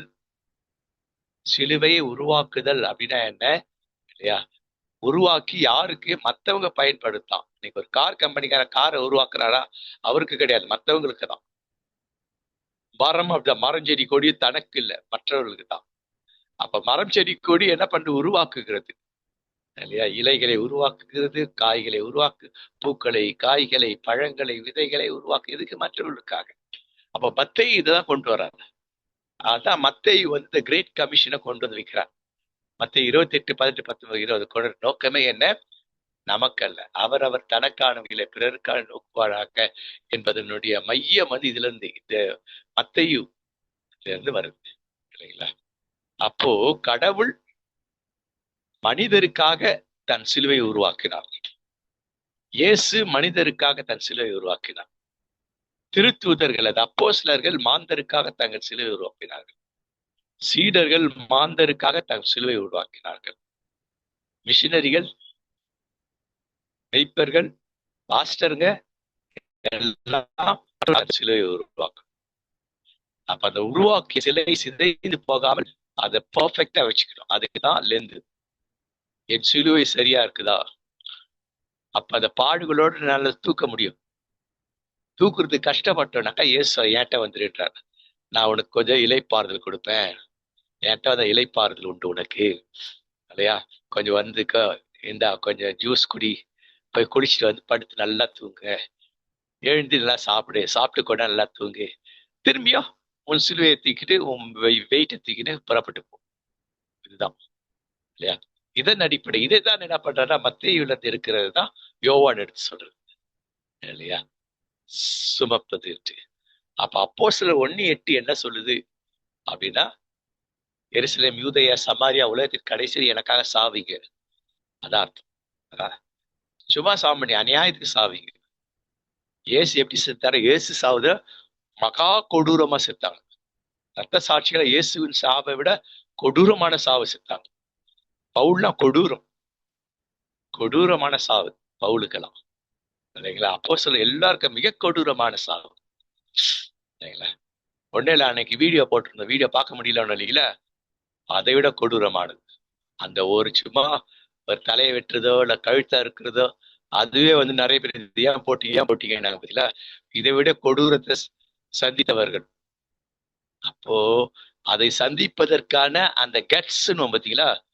அந்த கட்ஸ் எங்க கிடைக்குதுன்னா, எல்லாத்தையும் உதிர வைக்கிறதுக்கு இந்த லெந்து, இல்லையா? துளிர் விடுதல் இதுலதான் இருக்கு. இதான் பண்றோம். இப்ப மத்தேயு இப்படியாக தன்னுடைய கழுத்து வெட்டப்பட்டு இருந்தார், இல்லையா? இன்னும் சில அம்சங்கள் மத்தேயு குறித்து பார்க்கணும்னாக்கா, இல்லையா? மத்தேயு 16, 24, 25, 26 சொல்லலாம். இயேசு தம் சீடரை பார்த்து சிலுவை தூக்கி கொண்டு என்னை பின்பற்ற, ஏனெனில் உயிரை காத்துக்கொள்ள விரும்புபவர் எவரும் அதை இழந்து விடுவார். என் விட்டு தம்மையே அழித்துக் கொள்ளுகிற எவரும் வாழ்வடைவார்கள். அப்போ தன்னலம் துறக்கணும். தன்னலம் துறக்காத சுயநலவாதிகள், கிறிஸ்தவர்கள் சுயநலவாதிகள். தன்னலம் துறக்கிறவர்களால் மட்டும்தான் நற்செய்தி அறிவித்து சீடராக்க முடியும். இல்லை என்றால் அவர்கள் நற்செய்தி அறிவிக்கப்பட சீடராக்க மாட்டாங்க. அப்ப சீடராக்கணும்னா என்னன்னு சீடனை பார்த்தா சொல்றாரு மத்தேயு 16, 24, 25 இல்லையா? சீடராக்குறத பத்தி சொல்றாரு. ஏன்? தன்னலம் துறந்தவர்களால் தான் மத்தேயு 5, 13, 3-12 வரைக்கும் செய்ய முடியும். ஆவியில் எளிமையா போயிடிக்க முடியும். அன்னைக்கு ஒரு 4 பாஸ்டர் பண்ணிட்டாங்க பார்த்தீங்களா, இல்லைங்களா? பஞ்சாப்ல அரசாங்கத்தை கதிகளை வச்சாங்க பார்த்தீங்களா? சொல்லணும் தன்னலம் துறந்து அவங்களும் இருந்தாங்க கூடவே. பால்பிராசையெல்லாம் 1 வருஷத்துக்கு மேல அவங்களோட கூடவே இருந்தார். அந்த போட்டோஸ் எல்லாம் 1-2 போட்டோஸ் எல்லாம் அனுப்பினார். நான் கூட ஒரு போட்டோ அனுப்பியிருந்தேன், அந்த குழுவில் அனுப்பியிருந்தேன். எத்தனை பேர் ஞாபகம் இருக்குன்னு தெரியல, புரியுதுங்களா? அப்ப இதுக்குதான். அப்ப இயேசுவின் நிமித்தம் குரலற்றவர்களுக்காக குரல் கொடுப்பது மட்டுமல்ல, தன் பொருள், தன் உயிர் அனைத்தையும் இழக்குகிறவர். அவர்தான் தன்னலம் அற்றவர்கள். அவர் தான் சிலுவை சுமக்க முடியும். அப்ப இயேசுவின் பொருட்டு மற்றவர்களுக்காக எந்த துன்பத்தை ஏற்றுக்கொள்வது, இல்லையா? தங்களுக்கென்று விருப்பம் அல்ல, பிறர் விருப்பம் தான் தன் விருப்பம். இதுதான் மத்தேயு அந்த மத்தேயு ஃபுல்லா படிச்சுட்டு வந்தனாக்கா இந்த சிலுவையை பேஸ் பண்ற இந்த மாதிரி வருஷங்கள். லூக்கா 1:6 அது சொல்லுது, அவள் இருவரும் கடவுள் பால் நேர்மையானவர்களாய் விளங்கினார்கள். அப்போ யார் சிலுவை? நேர்மையாளர்கள் தான் சிலுவை சுமப்பார்கள். யாரு? திருமுழுக்கு யோவானுடைய தாய் தகப்பன், இல்லையா? நேர்மையானவர்கள். அதே போல மத்தேயு 1:19 யோசேப்பு ஒரு நேர்மையானவர். அப்ப நேர்மையானவர்கள், நேர்மறை எதிர்மறையே கிடையாது, நேர்மறைதான் இருக்கு. அப்ப நேர்மறை உள்ளவர்கள் சிலுவை சுமப்பார்கள், இல்லையா? அப்ப சிலுவை என்ன பண்ணுது அப்படின்னு சொல்லி பார்த்தா, நேர்மறைக்கென்று தன்னை வெறுமையாக்கி கொள்ளுது.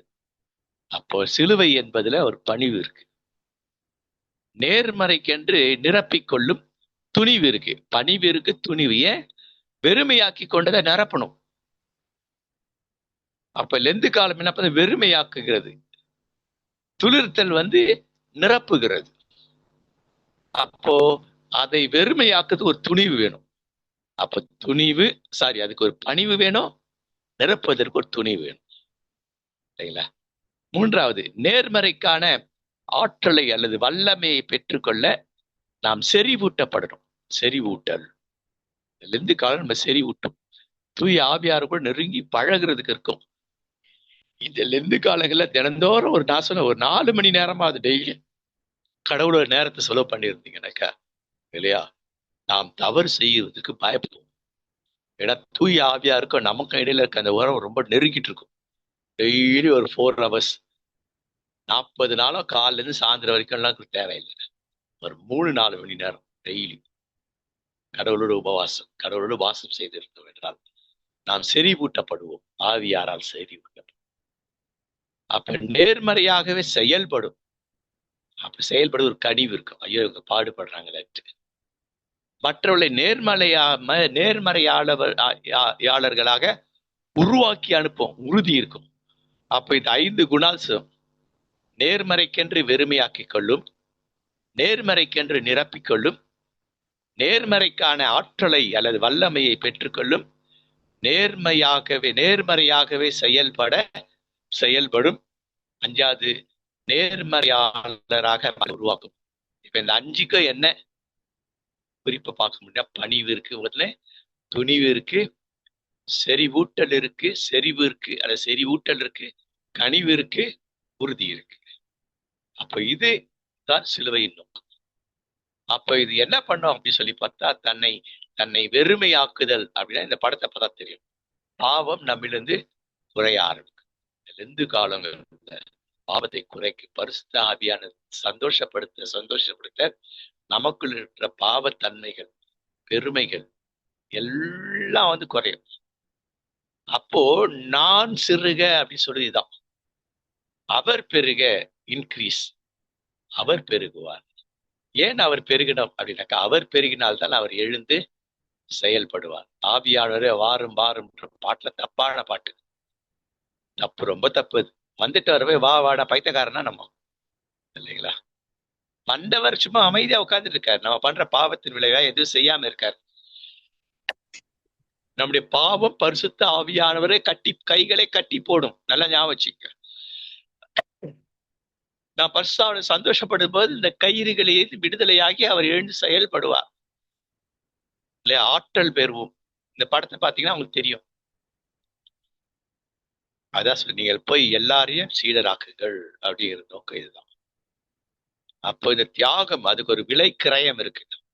அந்த விலை கிரயத்தை கொடுக்கிறதுக்கு தான் எது நற்செய்தி அறிவித்து சீடராக்குறது சாதாரண விஷயம் கிடையாது. இட்ஸ் நாட் ஈஸி ஒர்க் இல்ல, ரொம்ப ரொம்ப ரொம்ப ரொம்ப கஷ்டம் அது. ஆனா அதை செய்து முடிக்கிறதுக்கான ஆற்றலை பெறுவதற்கு தான் இந்த லெந்து காலம், துளிர்விடும் காலம். அது செயல்படுவதை பத்தி தான் சொல்றாரு மத்தேயு 25:31-46 இல்லையா? இந்த சிறியரில் ஒருவருக்கு எதை செய்தீர்களோ அதை எனக்கே செய்தீர்கள். இந்த சிறியர் ஒருவருக்கு எதை செய்யாதிருந்தீங்களோ அதை எனக்கே செய்யாதிருக்கிறீர்கள். அப்படின்னா என்ன? சிறியோர் எங்கெல்லாம் பாதிக்கப்படுறாங்க? Mental, physical, emotional, social and spiritual. மன ரீதியாக, உடல் ரீதியாக, உணர்ச்சிகளின் ரீதியாக, சமுதாய ரீதியாக, ஆன்மீக ரீதியாக இவர்கள் அடிபட்டிருக்காங்க, உதப்பட்டிருக்காங்க. அப்ப இவர்களை அதிலிருந்து விடுதலையாக்க வேண்டும் இல்லையா? அப்ப அதுக்கு ரெலவென்ட் தான் மத்தேயு 28:18-19-20 இல்லையா? அப்போ சுய மறுப்பு என்பது என்னன்னா, அதான் சீடத்துவத்துக்கான அறிகுறி.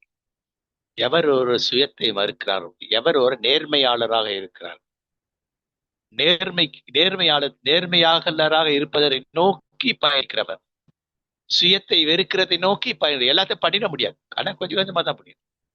அவர்கள் தான் சீடத்துவத்திற்கான அவர்கள் தான் சீடர்கள். மிஷினரிகள் எல்லாம் அப்படிதான் பண்ணாங்க. அப்ப நேர்மறை என்பது நன்மை, எதிர்மறை என்பது தீமை. எதிர்மறையாளர்களால எதுவும் செய்ய முடியாது, நேர்மறையாளர்களால் தான் செய்ய முடியும். பாட்டு பாடும், சிலுவையன் முன்னே உலகமென் பின்னே. அப்போ உள்ளத்தில் பாடுகிறவர்கள் நேர்மறையானவர்கள். நேர்மறை உதட்டுல இருந்து பாடுறவங்க எதிர்மறையானவர்கள். இல்லையா?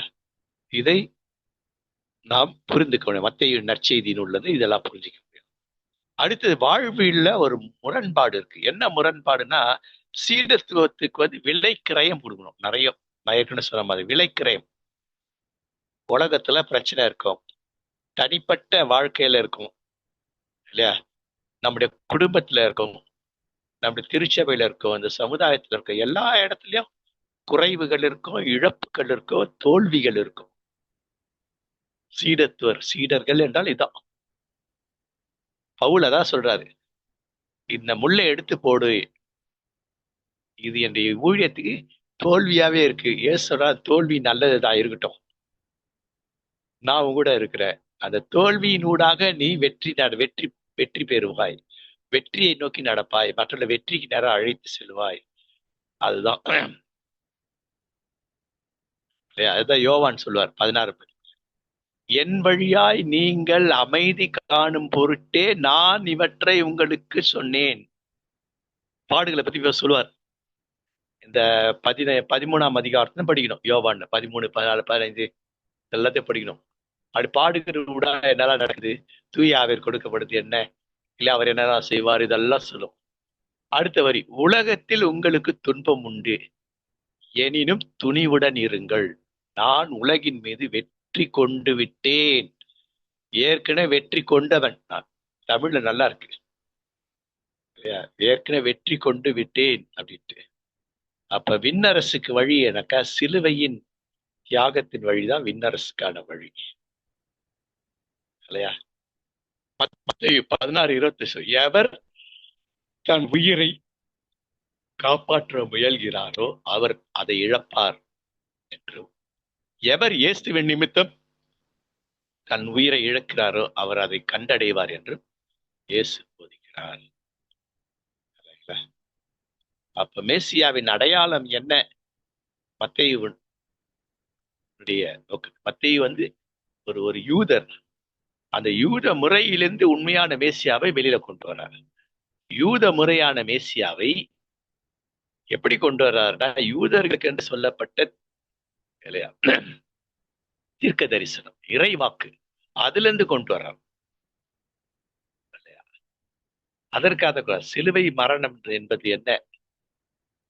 ஒடுக்கப்பட்டு ஒதுக்கப்படுதல். எல்லாரும் ஒடுக்கப்படுற ஒதுக்குவாங்க, ஒதுக்கி தள்ளிடுவாங்க. நம்ம வாழ்க்கை அது நிறைய இருக்கு. முதல்ல நம்ம என்ன பண்ணுவோம், ஒண்ணும் இல்லாத பண்ணி விட்டுருவாங்க, செல்லா காசு ஆக்கி விட்டுருவாங்க. அடுத்தது நம்ம எதுலையும் சேர்த்துக்க மாட்டாங்க. அதான் ஒதுக்கப்படுதல், ஒடுக்கப்பட்டு ஒதுக்கப்படுதல்.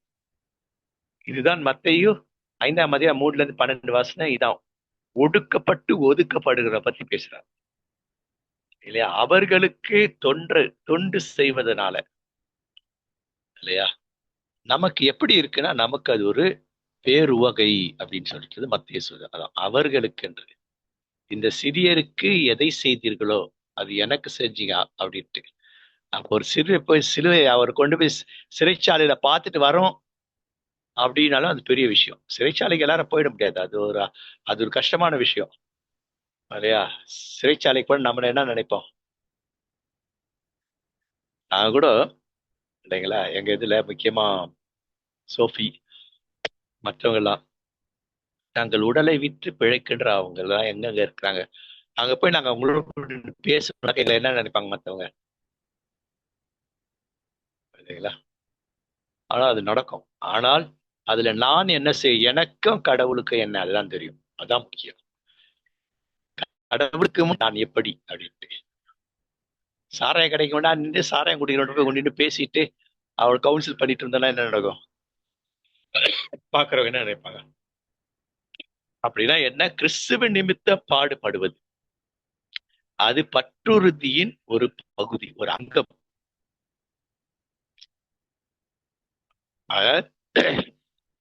சீடத்துவத்தின் விலைகள் இதுதான். யோவான் 16 என் வழியாய் நீங்கள் அமைதி காணும் பொருட்டே நான் இவற்றை உங்களுக்கு சொன்னேன், இல்லையா? உலகம் உங்களுக்கு எப்படி இருக்கு, நான் உங்களுக்கு எப்படி இருக்க போறேன், நீங்க எப்படி இருக்க போற? எல்லாம் இந்த வடிவேல் சொல்ற ஒரு காமெடி, எவ்வளவு அடிச்சாலும் தாங்குறாங்கடா அப்படின்ட்டு. அது யாரா இருக்கணும், இல்லையா? சிலுவை சுமக்கிறவர்கள் தான் அந்த வசனம் ரொம்ப போறோம். என்ன அடிபட்டாலும், என்ன உதப்பட்டாலும் நடந்து நிமிர்ந்து போறோம் பார்த்தீங்களா? தைரியமா போறோம் பார்த்தீங்களா? இதான் விண்ணர வழி. அப்போ மத்தேயு வந்து இந்த விஷயத்த சொல்றாரு. 27 ஏலி ஏலி லெமா சபக்தானி அப்படின்னாரு இல்லையா? அப்ப இயேசு கிறிஸ்துவ மேசிய பதிப்பிட்டுள்ளது. என்னை ஏன் கைவிட்டீர்? என் இறைவா என் இறைவா என்னை ஏன் கைவிட்டீர்? ஏன் என்னை கைவிட்டீர்? உரத்த குரலில் கத்தினார் இருக்கும். கத்தினார். இதுல கிரீக்ல பார்க்கும்போது இல்லையா, அவரை கூப்பிட்டு சொன்னார் அப்படின்ற மாதிரி இருக்கும். சத்தம் போட்டு கூப்பிட்டு இங்க வாங்கன்ற மாதிரி சத்தம் போட்டு கூப்பிட்டு என்னை ஏன் கைவிட்டீங்க அப்படின்னா என்ன அர்த்தம்னாக்கா, கடவுள் கைவிட்டாரா என்றால் ஆம் கைவிட்டார். ஏன்? எல்லாம் செஞ்சு முடிச்சாச்சு, இப்ப நீ போய் எக்ஸாம் எழுது. உன்னை ஆயத்தப்படுத்தியாச்சு, நீ தான் எக்ஸாம் எழுது, நான் அங்க வரமாட்டேன். இதான் ரொம்ப சிம்பிள். இது புரிஞ்சுக்க, இந்த வசந்தனுடைய புரிதல் இதான் இல்லையா? இருந்தாலும் அவருக்கு என்ன அந்த அனுபவம் இருக்குல்ல, கூடவே இருந்து கத்து கொடுத்து கூடவே இருக்குது கூடவே இருக்கிறது கூடவே இருக்கிறது எப்பவுமே. நல்ல ஆசிரியர். எனக்கு கூட ஒரு ஆசிரியர் ஒருத்தர் இருந்தார், ராமன் தான், பிசிக்ஸ். நாங்கள் எஸ்எல் எலக்டிவ் சப்ஜெக்ட் இருக்கோம், 10வது பண்ண எலக்டிவ் சப்ஜெக்ட். அந்த எலக்டிவ் பிசிக்ஸ்க்கு அவர் தான் பாப்பார பசங்க சாதாரணமா அவன் போங்க வாடா மரியாதை கொடுக்க மாட்டாங்க. அவன் இவன் தான் சொல்லுவான். ஆனா அவர் போங்க வாங்க அவர் இவன் தான் பேசுவாரு. அவர் தினந்தோறும் நினைவுபடுத்து, தப்பு பண்ணா கூட நீ புரியிற வரைக்கும் நிறுத்தி நிதானமா சொல்றாரு. அதெல்லாம் மறந்துடு, நான் சொன்னதெல்லாம் மறந்துடு, இப்ப ஞாபகத்துக்கு வா, இப்ப இப்படி வா இப்படி வா இப்படி வா. அப்ப என்ன, அப்ப நான் நினைச்சேன் எக்ஸாம் எழுதும்போது பக்கத்துல இருக்க மாதிரி ஒரு ஃபீல். முக்கியமா அந்த எலக்ட்ரிக்ஸ் பிசிக்ஸ் எழுதும் பொழுது நல்ல மார்க் ஆகணும் அதுல. அப்புறம் சயின்ஸ் அவர் எடுப்பார், சயின்ஸ்லயும் பிசிக்ஸ் கெமிஸ்ட்ரி எடுப்பார் அப்போ இல்லைங்களா? அப்ப அந்த கூற இதுதான் அது. அவர் ஆயத்தப்படுத்தி விட்டார், இப்போ நீ தான் நடக்கணும். உன்னை எழுந்து நடக்கிற அளவுக்கு பண்ணிட்டேன், உன்னை குதிரை ஏற்ற பயிற்று எல்லாம் முடிச்சிட்டேன் இல்லையா? பயிற்சி முடிஞ்சது, இன்னைக்கு நீ தான் ஓட்டணும். அதுதான். அப்போ இது என்னன்னாக்கா, நாமும் கூட அப்படித்தான் பிரச்சனைகள் போராட்டங்களுக்கு மத்தியில நாம் இப்படி குரல் எழுப்புவது நியாயம். இயேசு அதாவது மத்தேயு அதான் சொல்றாரு, இயேசு குரல் எழுப்பினது நியாயம், நியாயமா குரல் எழுப்பினார், என் நியாயமான தேவை அது. ஆனாலும் அடுத்த சில நிமிடங்கள்ல நானே தான் இதை சந்திப்பேன் என்ற துணிவு. அதான் சிலுவை சுமப்பவர்கள் அப்பேற்பட்ட துணிவை உடையவர்கள் அப்படின்னு சொல்லிட்டு இல்லைங்களா? இதுவே உள்ளார் ஆயிடுச்சு. அப்போ இது இந்த மத்தேயு 27, 26 வந்து கைவிடுதலின் அழுகை. இயேசு லிட்டரலா அழுதார் நேரத்துல. ஏன்னா மனுஷன் தானே அவரு, ஒரு மனிதன் இல்லையா? என்னை ஏன் கைவிட்டீர் அப்படின்னு. அப்போ அங்க வந்து கைவிட்டீர் சொல்லும் பொழுது இங்க கடவுளாக எதிர்பார்க்கிறார். அது வரைக்கும் தந்தையாகிய இருந்த கடவுள் இல்லையா? தந்தையாகிய கடவுள் கூட இருப்பாரு இல்லையா? ஆனா இப்போ வந்து அவர் கூட இல்லை. ஆனா கடவுளாகிய தந்தை, கடவுளாகிய தந்தை நீர் என் கூட இருக்கலையே அப்படின்ட்டு. இப்ப தந்தைன்றதை எல்லாம் வெறும் நீ கடவுளாகவே இருக்கிறீர். அப்ப கடவுள் கைவிடக்கூடாதே. அப்போ கடவுள் கைவிடுகிறார் என்று சொன்னால் என்ன அர்த்தம்? பவுல் வந்து இப்ப மத்தேயு நேர்மறையா, அப்ப கடவுள் கைவிடான நீ உன் சுய பலத்துல உனக்கு இருக்கிற பலத்தோட போ. அதுதான் கடவுள் கைவிடுவது என்றால், உனக்கு இருக்கிற பலத்தோட போ. இதுதான். இதுதான் மத்தேயு வந்து சிலுவையில அதை பத்தி பண்றாரு. இதோட நான் நிறுத்தலாம்னு நினைக்கிற நேரம் ஆயிடுச்சு, 9 ஆயிடுச்சு. அடுத்தலாம் எடுக்கலையே. கடைசியா ஒண்ணு மட்டும் சொல்லி முடிச்சிடுறேன். இந்த குட் ஃப்ரைடேக்கான ஒரு இது மட்டும் ஒரு 10 நிமிஷத்துக்குள்ள முடிச்சிடலாம்னு நினைக்கிறேன். என்ன இருக்கு, நேரம் ஆயிடுச்சு. யோவான் எடுக்க முடியாம போயிடுச்சு. நான் யோவான் அனுப்புறேன் உங்களுக்கு இல்லைங்களா? அடுத்து நமக்கு லீவ் இருக்கும்னு நினைக்கிறேன். அடுத்த வாரம் நமக்கு வகுப்பு இருக்காது என்று நம்புகிறேன் இல்லையா? ஆமா, கண்டிப்பாக வகுப்பு இருக்காது. அது ஹோலி வீக்குள்ள வந்துடும் இல்லைங்களா? ஆமா, அதனால நமக்கு எப்படின்னு தெரியல. நான் நான் அனுப்புற பாடத்தெல்லாம் நீங்க பார்த்துட்டு பின்னூட்டம் கொடுக்கணும். பின்னூட்டம் கொடுப்பதெல்லாம் குறிப்பெடுத்து உங்கள் பெயர்கள். இப்ப கடைசியா இந்த இதை பார்த்துட்டோம். சிலுவை ஹோலி வீக்ல அந்த சிலுவை இதை 4 பேர். அடுத்தது பெரிய வியாழன் அவர் எடுத்தது அந்த நோட்ஸ் தான் அனுப்புறேன் நான். இப்போ குட் ஃப்ரைடே இல்லை, ஈஸ்டர் இன்னைக்கு பார்க்க முடியாது, ஃப்ரைடே மட்டும் பாருங்க. மத்தேயு, மார்க்கு, லூக்கா, யோவான், பவுல் சிலுவையை எப்படி பார்த்தார்கள், இயேசுவை சிலுவை எப்படி பார்க்கிறார்கள், இந்த 4 மட்டும் வேகம். Gospel according to St. Matthew. மத்தேயு நற்செய்தியாளர் பார்வையில சிலுவை, இயேசு சிலுவையும். மத்தேயு என்ன பண்றாருன்னா இயேசுவை சிலுவை எப்படி பார்க்கறதாக்கா த கிங், அரசராக பார்க்கிறார்.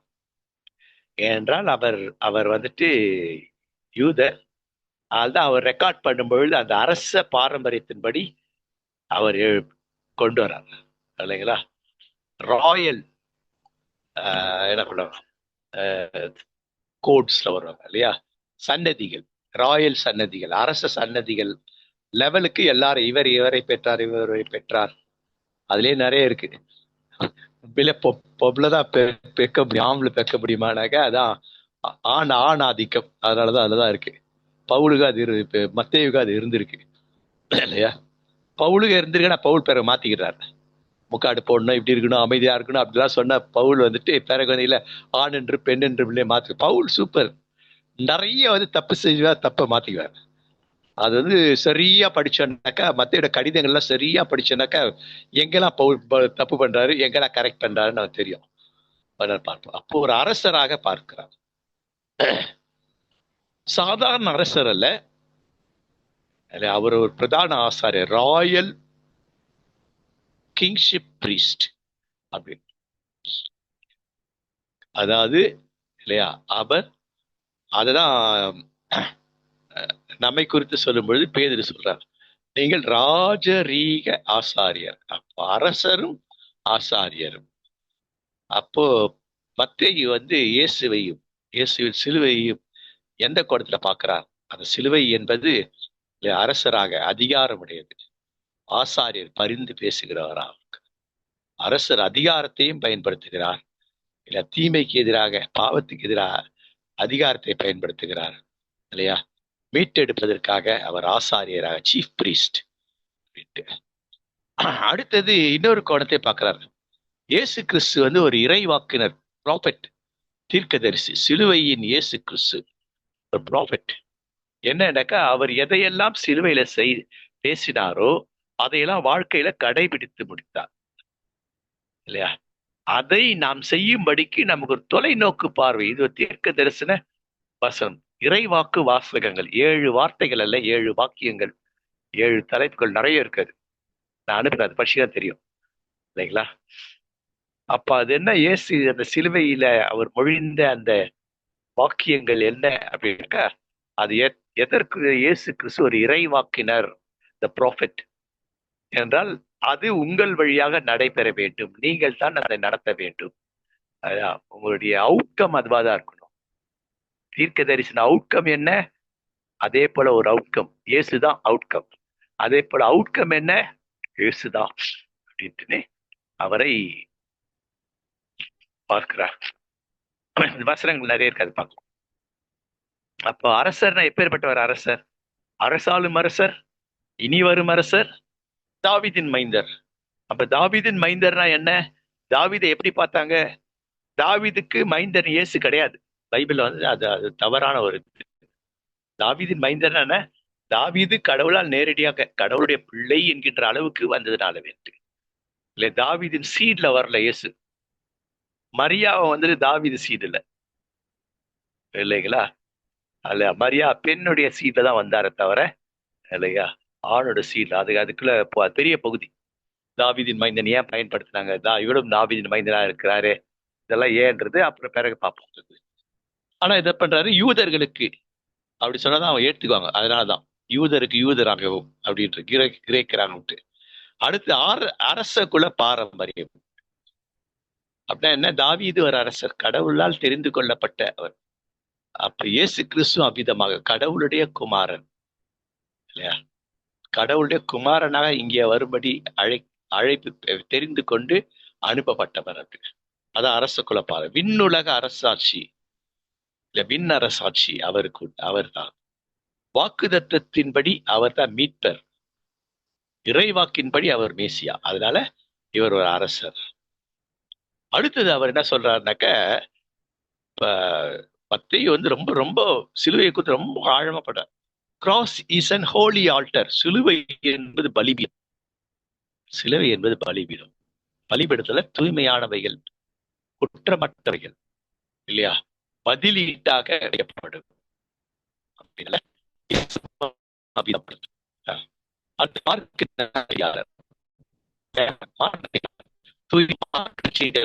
கிறிஸ்துவ சிலுவை எப்படி ஹம்பிள் சர்வன்ட். தூய மார்க்கு நற்செய்தி இயேசுவை பின்வரும்படி ஏற்பட்டார். என்ன? அவர் ஒரு தாழ்மையுள்ள வேலைக்காரர் அல்லது அடிமை, இல்லையா? இதை அதிகமா கோட் பண்றது யாரு? யோவான் தான் கோட் பண்ற. இயேசு என்ன பண்றாரு? அடிமைக்குரிய அந்த உடையை உடுத்துறான், இல்லைங்களா? ஏற்கனவே சொன்ன இல்லைங்களா, இவர் அந்த பர்த்திமேயு என்ன பண்றார்? தன்னுடைய உடைய கழட்டிட்டு, நான் இந்த உடைக்கு தகுதியற்றவன், அப்போ என்னுடைய உடை எது அப்படின்ட்டு. அப்ப இயேசு நல்ல உடையை உடுத்தி கொண்டிருந்த அவர் என்ன பண்றார்? பணியாளருக்கான உடையை உடுத்துறார், இடுப்புல துணி கட்டுறது. அதான் பணியாளர், தாழ்மையுள்ள பணியாளர் அல்லது அடிமை. அதாவது கேள்வி கேட்க முடியாது அடிமை கிட்ட. அடிமை எந்த விதமா கேள்வி கேட்க முடியாது, தன் உரிமையை கோர முடியாது, இல்லையா? அப்ப இயேசு சிலுவைக்கு முன் தன் உரிமையை கோரவில்லை. ஒரு இடத்துலதான் சொன்னார், உரிமை சொல்லல, அது என்னன்னு சொன்னார், இல்லைங்களா? அடுத்தது அவருக்கு எந்த ஒரு அரச கூட பின்புறமும் இல்லை, பின்புறம் எது. அதனால்தான் இவர் இதை பெற்றார்னு பெருமை பேச முடியாது. ஒருத்தருக்கும் போயிட்டு உங்க தாத்தா யாரு, முப்பாட்டை யாருன்னு அவங்க தெரியாது. நம்ம சொல்ல எங்க தாத்தா யார் தெரியுமோ, இல்லையா? நாளா சொல்ல என் தாத்தா யார் தெரியும், கொள்ளு தாத்தா அவருக்கு தெரியும். எள்ளு தாத்தாவே அந்த காலத்தை அவ்வளவு படிச்சவர். இதெல்லாம் பெருமை. ஆனா அவர் அப்படியே இல்லை. மார்க்கின் பார்வையில இயேசு அப்படி பெருமைப்படத்தக்கதாக அவர் எதுவும் இல்லை. ஆனால் ஒரு உண்மையான பணியாளர், தேவைகளை நிறைவு செய்கின்ற பணியாளர், தாழ்மையுள்ள பணியாளர், அன்புள்ள பணியாளர், இல்லையா? மார்க் நற்செய்தியில நிறைய அற்புதங்கள்லாம் ரொம்ப கம்மியா தான் இருக்கும், அடையாளம் கம்மியா தான் இருக்கும். மார்க் நற்செய்தியில பார்க்கும் நிறைய ஒடுக்கப்பட்டவர்கள், பாவிகள், அவருடைய விடுதலைக்காக தன்னை அளித்தவர் பார்க்க. அதிகபட்சமாக அடித்தட்டு மக்கள் மேல் கரிசனை கொண்டவர். அப்படின்னாக்க மார்க் நற்செய்தியாளருடைய கடைசி இது சிலுவை என்பது என்னன்னாக்கா, கிராஸ் இஸ் எ கேலோஸ். சிலுவை என்பது அகோரமான, அதாவது மிக கொடுமையான கொலைக்களம். சிலுவை என்பது அகோர கொலைக்களம். இதான் மார்க் நற்செய்தியாளர் சிலுவையை பார்க்க நோக்கம். அடுத்து லூக்கா, இல்லையா? தூய லூக்கா நற்செய்தியாளர் பாரு சிலுவை எப்படி இருக்கு அப்படி சொல்லி பார்த்தாக்கா, லுக் எப்படி இருந்தாக்க பர்ஃபெக்ட் மேன், இல்ல, அதாவது ஒரு மனிதர் இப்படித்தான் இருக்க வேண்டும் என்கின்ற ஒரு பூரண மனிதர் அல்ல, பரிபூர்ண மனிதர் அல்ல, சம்பூரண மனிதர். நான் இதுக்கு அர்த்தத்தை ஏற்கனவே சொல்லிட்டேன், பூரணம், பரிபூர்ணம், சம்பூர்ணம்னா என்னன்னு. இது சான்ஸ்கிரிட் வேர்டு. அப்போ அவர் சம்பூரண மனிதர். நீயும் சம்பூர்ண மனிதனா இருந்தா என்னை காட்டிலும் பெரிய காரியங்களை செய்வாய். அப்படின்னா பெர்ஃபெக்ட், 100 ஒரு மனிதராக அவர் இருந்தார். அடுத்தது எல்லாராலும் பின்பற்றக்கூடிய ஒரு மனிதர், எல்லாராலும் அவரை பின்பற்ற முடியும். அடுத்த குறிப்பு, கிறிஸ்து என்பவர் சிலுவை என்பது என்னன்னாக்கா ஒரு அழகிய முன்மாதிரி. சிலுவைனா அகோரம் தான், ஆனா இயேசு அப்படி இல்லை, அழகிய ஒரு முன்மாதிரி, ஒரு எக்ஸாம்பிள், பியூட்டிஃபுல் எக்ஸாம்பிள். அவர் தான் பெர்ஃபெக்ட் எக்ஸாம்பிள் அப்படி சொல்லலாம். அடுத்தது இயேசு தனிச்சிறப்பு வாய்ந்த ஒரு உன்னதமான ஆசிரியர், ஒரு போதகர், உன்னதமான சிறப்பு வாய்ந்த போதகர். அடுத்தது யோவான் நற்செய்தியாளர் பார்வையில, இல்லையா, எப்படி சொல்லி பார்க்கிற பொழுது இயேசு யார் என்றால் இறைமைந்தர், இயேசு கடவுள். அவர் இறைமைந்தர், அவர் கடவுள், அவர் கடவுளே.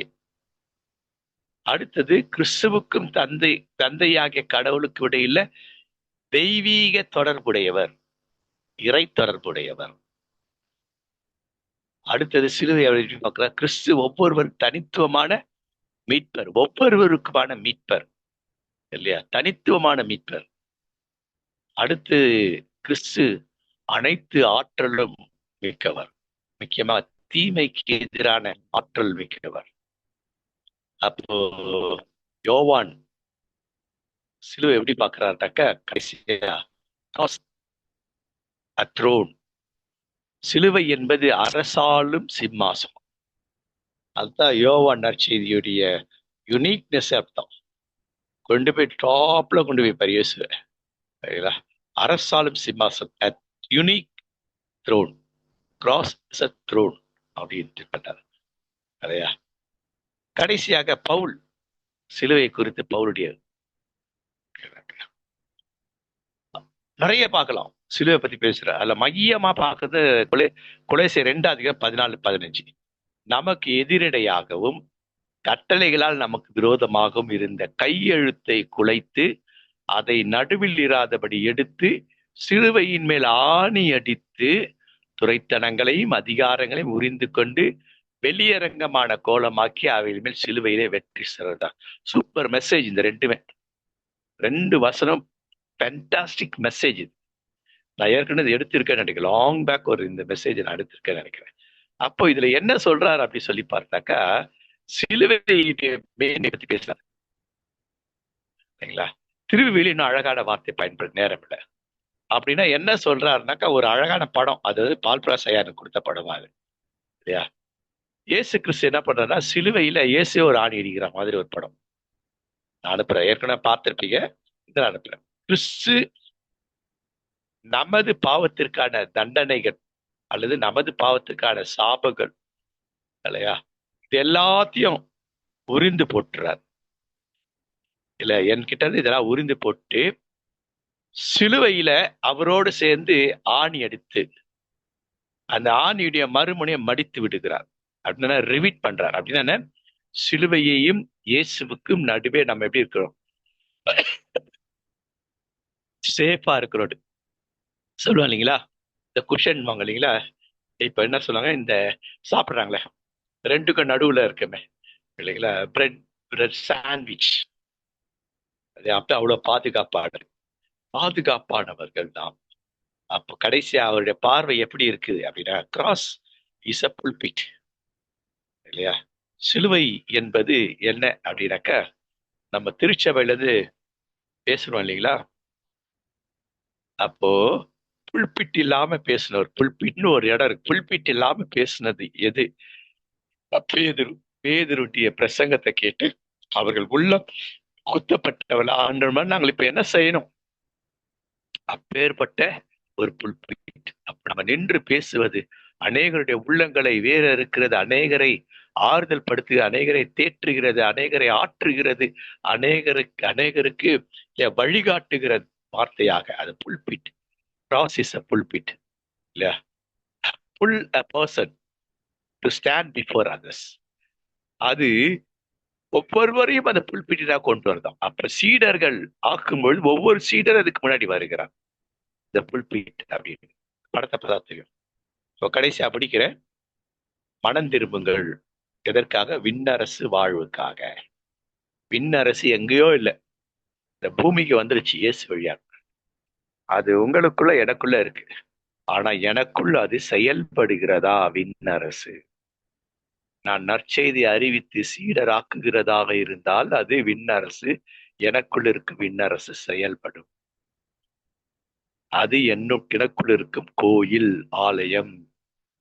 அதான் பழைய ஆலயத்தை ஒழிச்சு போட்டார். அப்ப அந்த ஆலயத்தை பத்தி நீ பார்க்காதேன்னு பவுல் சொல்றார் இல்லையா. அந்த ஆலயம் அழிந்து போற ஆலயத்தை பத்தி நீ கவலைப்படாத, அழியாத ஆலயம் நீதான் இல்லையா அப்படின்னு சொல்றது பாக்குறோம். அப்போ மனம் திரும்புங்கள் என்பது என்ன? நற்செய்தி அறிவிக்கிறதா, சீடராக்குறது, திருமுழுக்கு கொடுக்கிறது, அவர்களை சீடர் தலைவராக உருவாக்குறது. அப்போ சிலுவை என்பது இயேசு என்பது தாமே மனமு வந்து சிலுவையை நோக்கி செல்கிறார். இரண்டாவது, தானே மனமு வந்து சிலுவையை நோக்கி செல்வது மட்டுமல்ல, சிலுவையை ஏற்றுக்கொள்கிறார். அடுத்து தாமே முன் வந்து சிலுவையை ஏற்றுக்கொண்டும் கொள்ளும் மனநிலைக்கு நம்மையும் உருவாக்குகிறார். நாமும் சிலுவை சுமக்க. ஓகே, இதுதான் இவருடைய கோணம். இதோடு நான் முடிக்கிறேன். அடுத்த இதுதான் இது இந்த பகுதி பெரிய பகுதி. இது குட் ஃப்ரைடேக்கான அந்த 7 வாக்கியங்கள், அதற்கானதெல்லாம் அதுல இருக்கும். மற்றபடி அடுத்த இதுக்கு நான் போகலை, நேரம் இல்லை. ஸோ இதோடு நான் முடிக்கிறேன். என்னுடைய இதுவும் ஒர்க் பண்ணாதனால ஸ்லைட்ஸ் போடல. நீங்க வெறும் வீடியோ தான், இந்த முறை வீடியோல வெறும் ஆடியோ தான் நீங்க கேட்க போறீங்க.